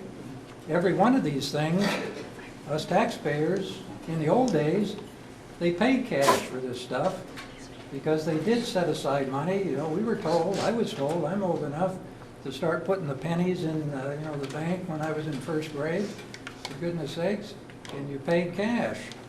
So, you got a good idea here, the excellent idea with $1 million. There's no question about it. It's just that unfortunate statement without a qualifier, number 4 up there, which makes folks wonder, why. And unfortunately, it can, and again, the select board did it, folks do it all the time, unfortunately, and it just ruins those great efforts that you put in all that time. Otherwise, it's so easy to do. Advertisers do it every now and then, as we all see. So anyway. Go ahead, Sandy. Yeah. So my name's Sandy Lee. I'm on the Mount A board. I've been on it. Actually, my first year was in 2014 when the bond went down, the budget went down. A lot of things were difficult in 2014, and I was a brand new board member trying to figure out what was going on. And I would say that the board has really made efforts actually since that time to add significant amounts to the budget to improve the building. And they did a lot of work cosmetically, a lot of the actual work that needed to be done because of air issues.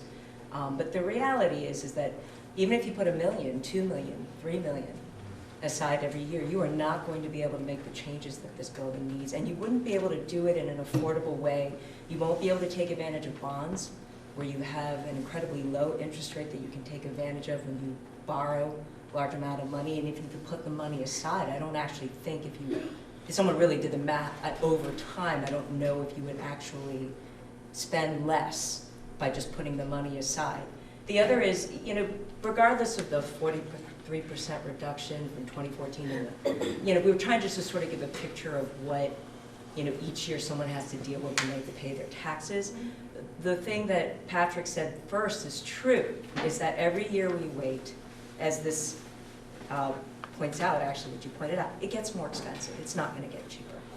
So it is more expensive. It isn't 32 million for what it's 36 million. And if we wait 5 years from now, we do a couple fixes here and there, and we find out more plumbing issues, and we have to borrow at a much higher rate because we don't have it. It's more than $1 million, which it could be.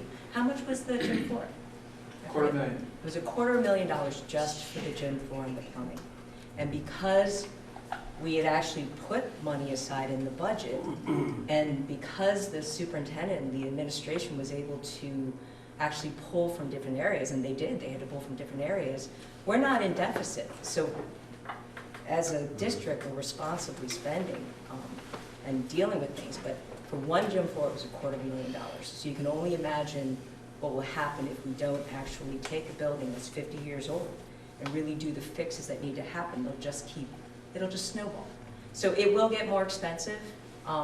When I first saw the proposal earlier this year, I also was like, oof, you know, I was here the first year, and that got shot down pretty fast by the community because I thought it was too much. But the reality is that it's always been the amount that the building is needed, and the responsible thing is to take advantage of the bond, to invest it over a period of time in a way that year by year, it's a number that's actually more affordable than what was proposed in 2014, and make the school a place that kids can be proud of. You know, I have an 8th grader and I have a junior. My junior, by the time if we actually pass this, he won't see any of this construction. I don't even think would begin until after he graduates. I'm not sure about that. Depends if we pass the bond. Next slide. Yeah, next time. Right, and that he'll get to that. But my daughter, she'll be here during construction, but I'm really thinking about the future of the community. And I do remember the biggest thing that impacted me from the minutes from a lot of the work. I'm not on the committee for the renovation, but I was reading through the minutes of community members that came. There was a community member from the Mount Mansfield area who talked about all the money that they put into their school, and they had wished they had done it sooner. And they actually, he said, you can absolutely see the impact. Families have moved in. I believe their numbers have gone up. It's improved their entire community because people desire to come into the community. You know, I live in Lincoln, you know, and I loved our little school, and I almost didn't move to Lincoln because of Mount Abe. But I decided that I like this, you know, we love this community. My husband's from this area, you know, decided to commit to it because I knew the schools were good. But a lot of people who aren't that connected are not going to come, you know, to this area. They'll go to Heinsberg. They'll go to CVU. They'll move just a little further north. They'll go to Virgins, which is shrinking in size, but if anyone's been there, it's a beautiful school. You know, it's a beautiful plant, and you can tell that kids enjoy being in the building. You don't get that here. So for me, in the end, it's just a matter of making an investment. I guess I'm looking for a different kind of number here. What's the annual debt service, and what percentage of our current Mount A budget is that? That gives me kind of a touch with reality. I'd have to, so I didn't bring them with me. So we've been working with the Vermont Municipal Bond Bank as we've been sort of anticipating this. So the current rate is about 3.402%. They're recommending that we use 3.75% because we're projecting out a little bit, and every indicator suggests that interest rates are going to be going up. So they provided us with sort of the payment schedule on this note at the current rate, 3.402%, at the rate they suggest to use, 3.75%, and at another rate, 0.5% higher than that, 4.25%, just to be able to sort of see the impact as the interest rates go up, how much more you have to pay for that. I didn't bring it with me tonight. I'd certainly be happy to get that to you to look at what that debt service is. In the first year, the principal is about 1.16 million, I think, and the debt service, the interest is about the same. The total payment being about 2.2 million-ish, which is where that $1 million helps pay for about the 45%. It's a little less than half of that total payment, principal and interest. So I'd be happy to get that to you, but I don't have it with me tonight. And the current budget for Mount A? Current budget for Mount Abe, total expenses, I think are about 12 million, 12.9.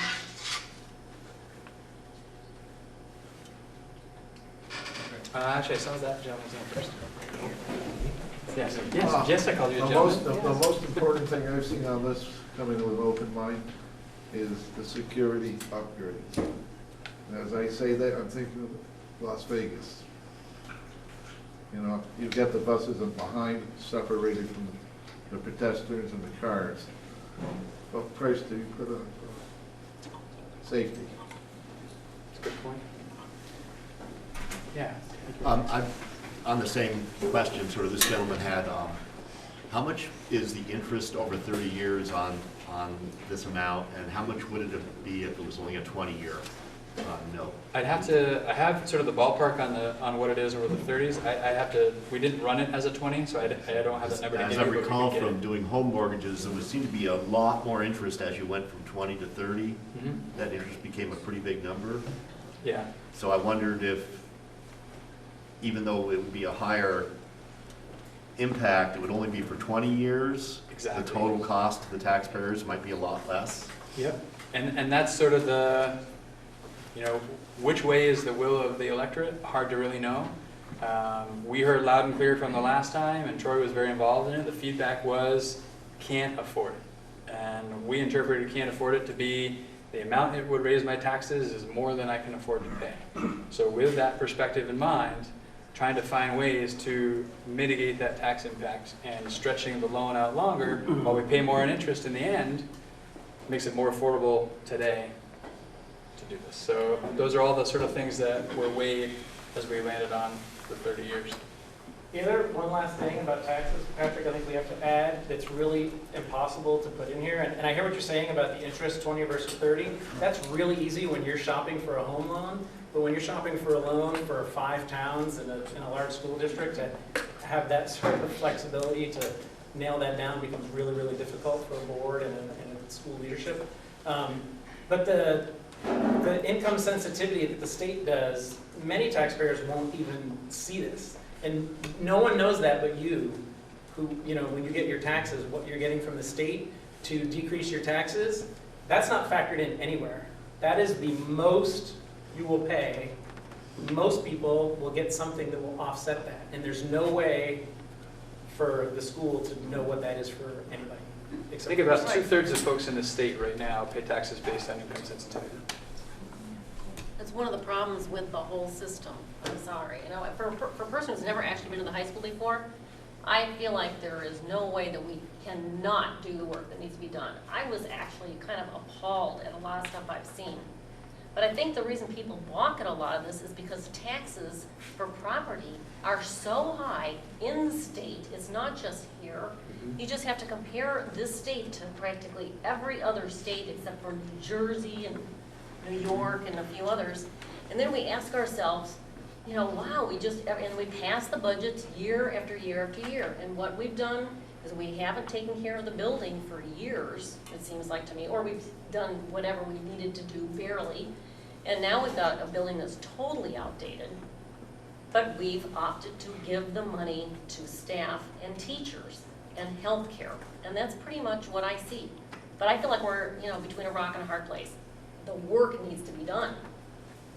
And, you just have to look around at the school. I think it's depressing. I think some things could be done with paint and artwork, which I'm surprised hasn't been done, but I just, on a simple line, folks who aren't here, folks who aren't feeling a part of all of these factors and stuff, they're going to compare 2 numbers. It's pretty simple. Would you rather pay $87 or $153? 87 is really much easier to swallow. And yes, if you think about it, it'll spin out more later, but that's, people want today. I need to know now what I'm going to pay this year. Can I afford that? And I think it's the right way to go. I know it's not the full information, but people don't stop and read all that. Just go to the booth and just go.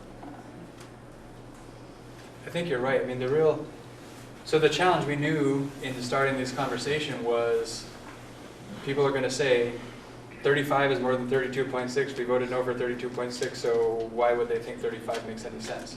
And until you do a little bit a deeper dig into why it's different than last time, you can sort of miss that. So is that extra $1 million that we all started paying tax on recently, is that going to lower the cost of the total, 36 down to 35?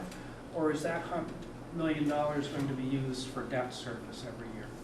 So until we start having to pay on the bond, it's going to go to lower that 36.6. And it doesn't really lower it. It's, for example, one of the components in the 36.6 is furniture. We're going to buy furniture this year with the money we have in the budget, that $1 million. So now that 36.6 is considerably lower than 36.6.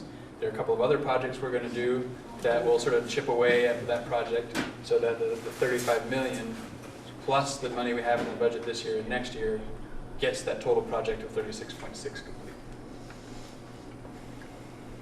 So we sort of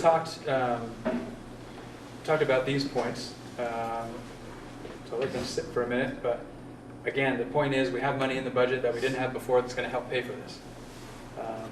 And reducing some of those emergency repairs, we talked about the gym floor. It happened to be $250,000. If they said it was $500,000, I'm not sure we were in a position to say, well, no thanks, we'll actually do without our gym forever, I guess. Like, you're sort of in a position in emergency situations where cost is what the cost is. Costs are not lower in emergency situations. If you have to call a plumber on a Sunday night, it's going to cost you more than if he comes Tuesday afternoon. That's the reality. So not knowing what's behind there, some of those concerns we talked about earlier, when you start opening up the walls, I think there's some advantage to not being in a position to have to respond to emergencies. So how do you know you're going to reduce the emergency situations when so much of the plumbing is buried in the existing concrete? So that would have to be part of the work, and putting cameras down there and figuring out how we need to do whatever it is we need to do to make sure that kind of infrastructure is addressed. There are we explored some really expensive options. There is a material you can sort of fill the pipe with and sort of line it from interior with equipment you just sort of run underneath at, I think, $100 a foot. So there are options. Some are more costly. I mean, the other option is you jackhammer up the concrete and get down and replace it. There's some cost involved there and disruption. So those are all the things you have to weigh in figuring out what's the most sort of economical but also least disruptive way to address the concerns that we have. And all those sorts of things lead up to pretty big price tags that we all wish were lower. So the only way to really get rid of the emergency situation maybe is to build a new building. Yeah. If this community said, forget 35 million, we should spend the 70 and build a new building, I would not fight them about that. But I think that's a harder thing to pass than 35 million that we feel is going to come as close as we can to building a new building at half the cost. So we kind of talked about this, that unfortunate factor of escalation. So again, you take that, and this is, boiling it down, so these millions of dollars are large numbers and kind of hard to wrap your head around sometimes, but when you boil it down to, boy, while we debate what it is we're going to do, every month that goes by, we're paying $140,000 more for the same work. That was sort of striking to me. You take $35 million, you add 5%, you take that 5% of 35 million and you divide it by 12, something about $143,000 that these costs are escalating by while we figure this out. You multiply it over the past 3 years, that gives you a sense of how much more the same scale of project would cost today. That's sort of the reason for the motivation to really get to something, to get the work done. So we talked about the 11-month design phase on the tour. So should this pass next week, we wait our 30 days, make sure it's not challenged and overturned and all of that stuff. But once we know it stands, we begin an 11-month design phase. So 11 months of designing all the details about what windows, where, how big, what doors, over 170,000 square feet. It's a lot of details that need to get worked out, and that's why it's 11 months. That's the study of the bank over the back, that's the, etc. But that's by your number of 140, that's $1.4 million. Exactly. And that's why, so Can you guys these, do it in 7? maybe. You want them to take as much time as possible. And that's where, so the 35 million that we're looking at, and really the 36.6, which is the total project cost, if construction were happening today, that's not what it would cost. That's already projecting out to the summer of 2019, which is the earliest we would start. So bond passes, we have 11-month design phase, then we have the bid specs that we can then send out to bidders. Bidders then need some time to review those, submit bids, bids get awarded, then the construction gets built into their construction schedule. That's why it's the summer of 2019 is the very earliest construction would begin. So these are 2019 numbers really to do this work that we're estimating out to. And I shouldn't say we. By we, I mean they, the estimators who do this for a living, not me. So because of that timeline, if we didn't do something by January, we now push construction back another year. So to give a sense of the escalation of cost, that 1 year means the project cost goes up by 1.8 million for the same exact project. And over the life of that 30 years, if the interest goes up 0.5%, which maybe it does, maybe it doesn't, every indicator suggests that they're going to go up. If we assume 0.5%, that's $2.75 million more over the 30 years. So that 1 year, if we don't pass something by January, that 1 year is over $4 million more that we've got to pay to get the same project done. My guess is if it fails, we're not going to come back for a bigger bond. We're probably not going to get to even come back for a bond of the same amount. We're probably going to have to come back with a smaller bond. And on top of whatever reductions, let's say we take $5 million out of the bond, which by the way amounts to $16 per 100,000. So that's sort of the impact of a $5 million reduction. We'd have to take $5 million plus a couple more million at least to actually reduce the amount of money we need to come back out for. So there's a cost to do the work. And if we agree we're going to do something, there's a cost to not getting started yesterday.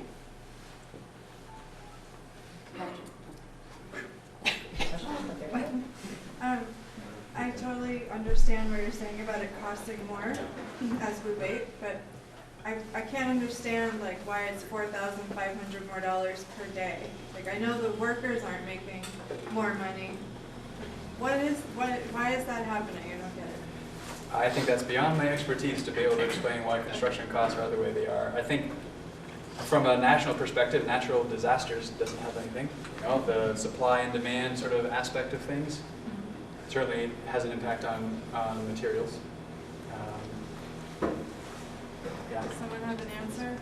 Well, the real inflation factor probably is really not what they're telling us. It doesn't include energy and it doesn't include healthcare, and they take everything out that's really important, and then they say that's what inflation is. And probably that 4 or 5% is conservative because as you're budgeting, if your option is to budget conservatively or budget the opposite of conservative, typically it's conservative. So when they're making these estimates, they'd rather say, you know, that was a conservative estimate and it's actually going to end up costing a little bit less than come back and say, oh boy, we really underestimated that. It's going to cost a lot more than you thought.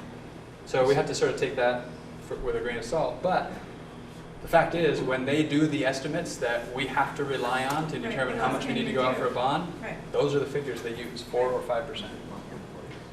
I just have some other hands in the back, maybe. Yeah. Is it locked in place once, if it's voted for, is it locked in place, or is there a chance it could escalate? No, so if the voters pass a bond of 35 million is it. And it's same interest rate, well, I won't see all 30, I'm sure, but. Anyway, it won't increase on interest further down the line.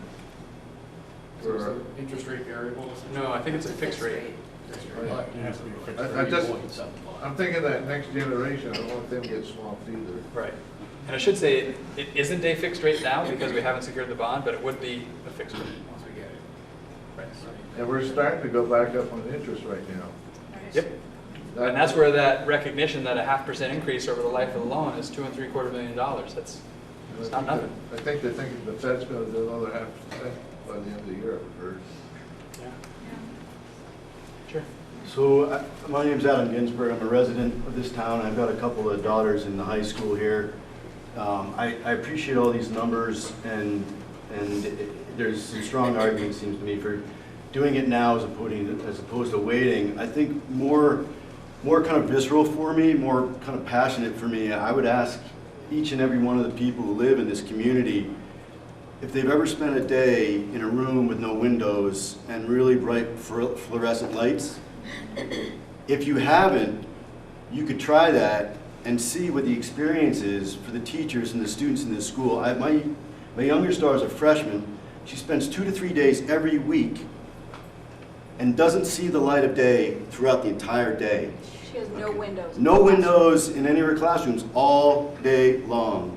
Okay, so that's her experience in this school. That's the teacher's experience in this school. Okay, if the $87 or the $150, whatever, these numbers are scaring us, you could think about the kids and the teachers who spend every day in this school. If that's not enough, you could think about your property and the value of your property. I know a lot about real estate in this town, in the surrounding towns, in Middlebury and their towns. I can tell you that generally speaking, a house in this community is $50,000 less of value than a house in the Middlebury community. And a large part of that, I would argue, is because of this school. Because none of us want ourselves, our kids, our teachers to have to spend a lot of time in this school. So I'm advocating for this. Short of building a new school, which I think one can make a strong argument for, if that's off the table because people can't get behind that, I'm advocating for this, for the experience of my kids, the other kids in the school, the teachers in the school, anyone else to spend any significant amount of time in this school, and also for our property values of the people who live in these towns. Sorry. What is the projected time to do all this work? And does the school keep going during that time? Yeah, so the estimation right now is about 2.5 years. Depending on how flexible we can be with where we sort of shuffle students while the project is going on. So the project would be happening during the school year. So part of the addition of the gym would mean that creates some space we can sort of move classrooms into, and the more classrooms we can free up at any one point, the faster the project is going to go, and really ultimately the less it's going to cost. The longer they have their construction trailers here, the longer they have their folks on the ground, the more this cost is going to, the more the project is going to cost.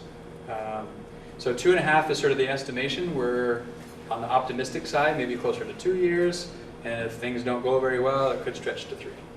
But 2.5 more or less. I agree with the gentleman behind me to a certain degree, but I feel somewhere between backed into a corner and being blackmailed. I feel I'm being backed into a corner because I'd like to have seen this meeting 2-3 months ago. I think the people that work on this project know it so well. They've been so involved with it, but they don't understand that 99% of the people don't, because they're not part of the project. And so this is a very good meeting. I'm glad we had it. I wish we got it 3 months ago. The blackmail side of it, don't mean to be negative, but as a taxpayer, I've never felt overly represented on the school board. I don't think the taxpayer plays a particularly big concern in the school board.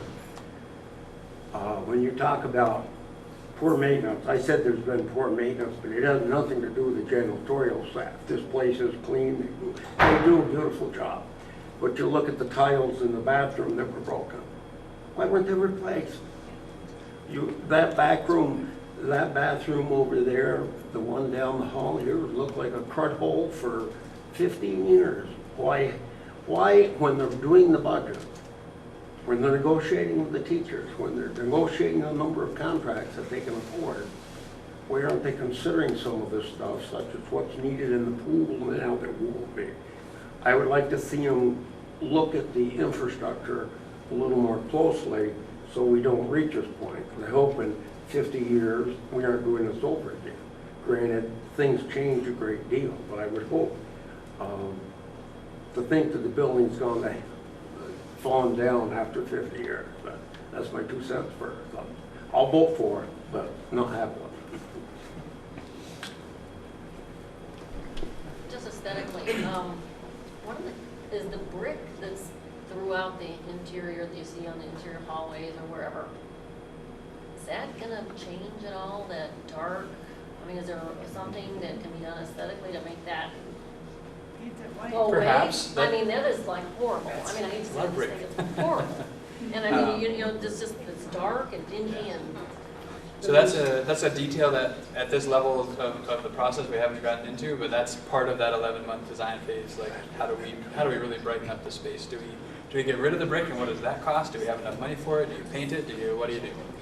Yeah. There's one hallway that we went through that was, the lights were much brighter, the walls were white, the floor was white. It was a much more pleasant hallway. It's the only one we saw. The school seems to be painted in dark colors with dark floors. Big problem with your entranceway is that ceiling just steals light like crazy. Who designed this thing, and who's been making the paint selections? Yeah. I don't have the answer to either of those questions, unfortunately. Are you going to put the new lights in? Yeah, so it does call for new lighting and new just about everything. And in fact, so in recent years, and some board members might be able to speak to this better than I, in the last 2 years, $600,000 or $700,000 anyway has probably gone into this building, exclusive of the gym floor, closer to $1 million if you factor in that as well, in the last 2 or 3 years, to put the new flooring that you're sitting on here tonight, the paint job in here, down this hallway has all new, I'm not supposed to call it carpeting because it's something else, but I'm going to call it carpeting. Flotex. Flotex. It's not carpet. Corrected up. Flocked flooring. But so that flooring is new, the lighting in there is new, so there's been some work recently to try and kind of spruce it up. But again, what you were looking at is $750,000. So, and that's for that portion. Now times 170,000 square feet, now times digging into what's behind the wall. And when you start thinking about it that way, you can see how you arrive at almost $37 million to do the whole thing. So I know, so folks are shifting in their seat. I'm getting the sense that we've reached sort of maximum capacity here tonight. Really important. So very quickly, anesu.org has all this information and more on it. So I encourage you to go and look at that. Most important, we can all think whatever it is we want to think. It's the people who show up on November 2nd to vote that make the decision. I consider it a success if we have a good turnout and we feel like we are hearing the will of the electorate. It's always kind of hard if you feel like, boy, we didn't get many people to show up, and is that really reflective of what people want? Hard to know. The reality is, it doesn't matter, because it's the people that show up that make the decision. So please take the time to go and vote. Encourage everyone you know to go and vote, whichever way it is they're going to vote. If it's voted down, what happens? Do you float a bond next year? Or Yeah. what's plan B? Personally, so we'd have to consider what's the right thing to do. Personally, I think it would be irresponsible to wait another year because of that $4 million increase to wait another year. I think we need to figure out what's the right amount and somehow turn it around quicker than that. If we can. With that January sort of window, you know, there have been some questions about why a Thursday, why November 2nd? We always vote on Tuesdays. Personally, it's the only thing you're voting on, so whether it's a Tuesday or Thursday, I don't know how much of a driver that really ends up being. I know the Thursday, November 2nd, is a few days sooner than the Tuesday, November whatever, so that buys us a few more days to do something if we have to do something different. When will you actually take out the bond when this vote is positive? It's going to be. So our business manager is working with the Vermont Municipal Bond Bank, which is actually going through some leadership change right now. There's sort of some staffing turnover there, working on a timeline. So let's suppose this passes, this step, that step, next step, timeline. But it would be, so typically the bond bank issues bonds in the spring. So then the question would be, depending on the timeline and how we need to pay for the design phase and everything else, do we get the bond in this coming spring or the following spring? They'll occasionally do a midwinter sort of bond issue. So we have to sort of weigh all those possibilities in thinking about what makes the most sense. Yes. From a financial point of view, when I was coming in, I'm following up on her question.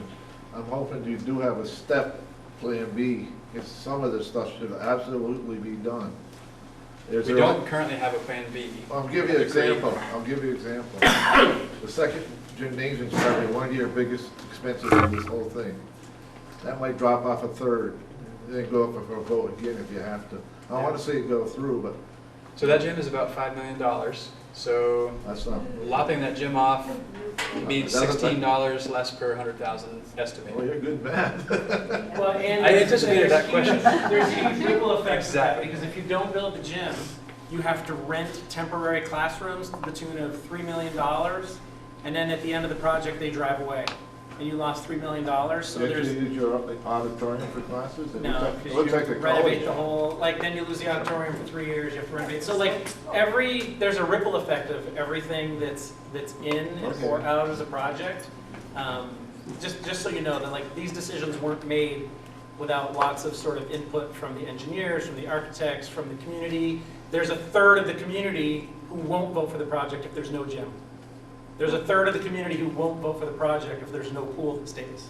There's a third of the community who won't vote for the project if there's not natural lights and air. Like, it was very, very clear who the people who spoke up the most, that's what they were the most voracious about. If there's no gym, I can't support it. If the pool goes, I can't support it. If there's no lighting and air, I can't support it. You know, so we tried to address all of those things in this project as fiscally responsible as we could. And the gym, interestingly enough, from the feedback from the community and the students and the staff, and as we prioritized based on the feedback, and folks were here, so correct me if I'm wrong, my memory is the gym was the #1 priority. Outside of all the infrastructure needs, recognizing we just have to take care of some of those things, gym was #1. So then to go and say, well, so it didn't pass, so the gym's got to go, is that the right thing to do when that was identified as the highest priority? I don't know, but if not that, then where else do you get significant money? It's a lot of little things. That's all the committee weighed all of that. So again, the reaction was, so the architect and the cost estimators came and said, so here's what we came up with. Boom. And the reaction from the committee was, that's a lot of money. And then as we started talking through how they arrived at that amount of money and how they actually did approach it for cost containment purposes, and then started thinking about, okay, so the committee actually toyed with reducing the amount. And then they thought about, so what would go? And then they realized everything that would have to go is high priority stuff. So they didn't feel they were in a position that they could make a decision to reduce that amount without eliminating high priority items. And that's why you have before you the bond that you're going to have. I think aside from all of that, Troy, before, I think the question was, what's plan B? Now it's the same question. What's plan B? So if So no there wasn't bond one passes, You know, there wasn't one then, there isn't one now, so. so we have a little bit better plan B now in that we have the $1 million. And if we play that out, so let's say we just spend $1 million every year for the next 30 years, and that was our plan B. So rather than pay 3.5% or so interest rate over 30 years, we'll choose to pay 4 or 5% increase in construction costs over 30 years. That math doesn't work in the favor of taxpayers either. The other thing that happens when you piecemeal work is that you cut yourself off from opportunities. You might tackle something, then you have to do a system-wide improvement, and you'll have to redisturb an area twice that you could have tackled. And if you do it that way, the building we have right now is the building we will have in 30 years. Right. It will be exactly the same. And we'll have the same problems then, most likely a lot worse than they are right now. There will be nothing new or helpful other than infrastructure. Take the gym, we'd have to save 6 or 7 years. We'd have to save that $1 million 6 or 7 years doing nothing else, and then we could do the gym. And then we'd save another 2 or 3 or 4 years, and then we could do the auditorium. And then another few, yeah, just in the long run, it doesn't make sense. It's better than nothing, but it's not the best way to go, in my opinion, and in the opinion of a lot of other folks. I just want to say, my name is Steve Rooney. I'm a new Starksboro school board member. I'm a volunteer. There was an empty seat, and I volunteered and was appointed. One of the main reasons why I did it was this project, because I wanted to stick my nose into it and see what was going on a little closer than I did the first time. I wasn't really excited about the first plan, and I wanted to see what was going on with this second attempt. And I've read all the minutes and the feasibility studies, and looked at done the tour, and looked at the plan. And I do this work for a living. I'm an architect with Breadloaf, and we do school construction. The escalation numbers are what we tell clients when we don't have solid designs behind and bid documents in front of us. We tell them 5% is what construction is going up every year. As a conservative way to budget for things like bond votes, where we'll have to live with that number once it's set. And looking at these plans, I was very impressed on the improvements over the 2014 plans. I think this was very well thought out. I think the dominoes that have to move to make the priorities work are the appropriate moves, and I think it's going to be a great improvement. I'm happy to stay and chat with anyone that has questions, but thank you for spending the several hours with us tonight to really understand this and become informed. Thank you.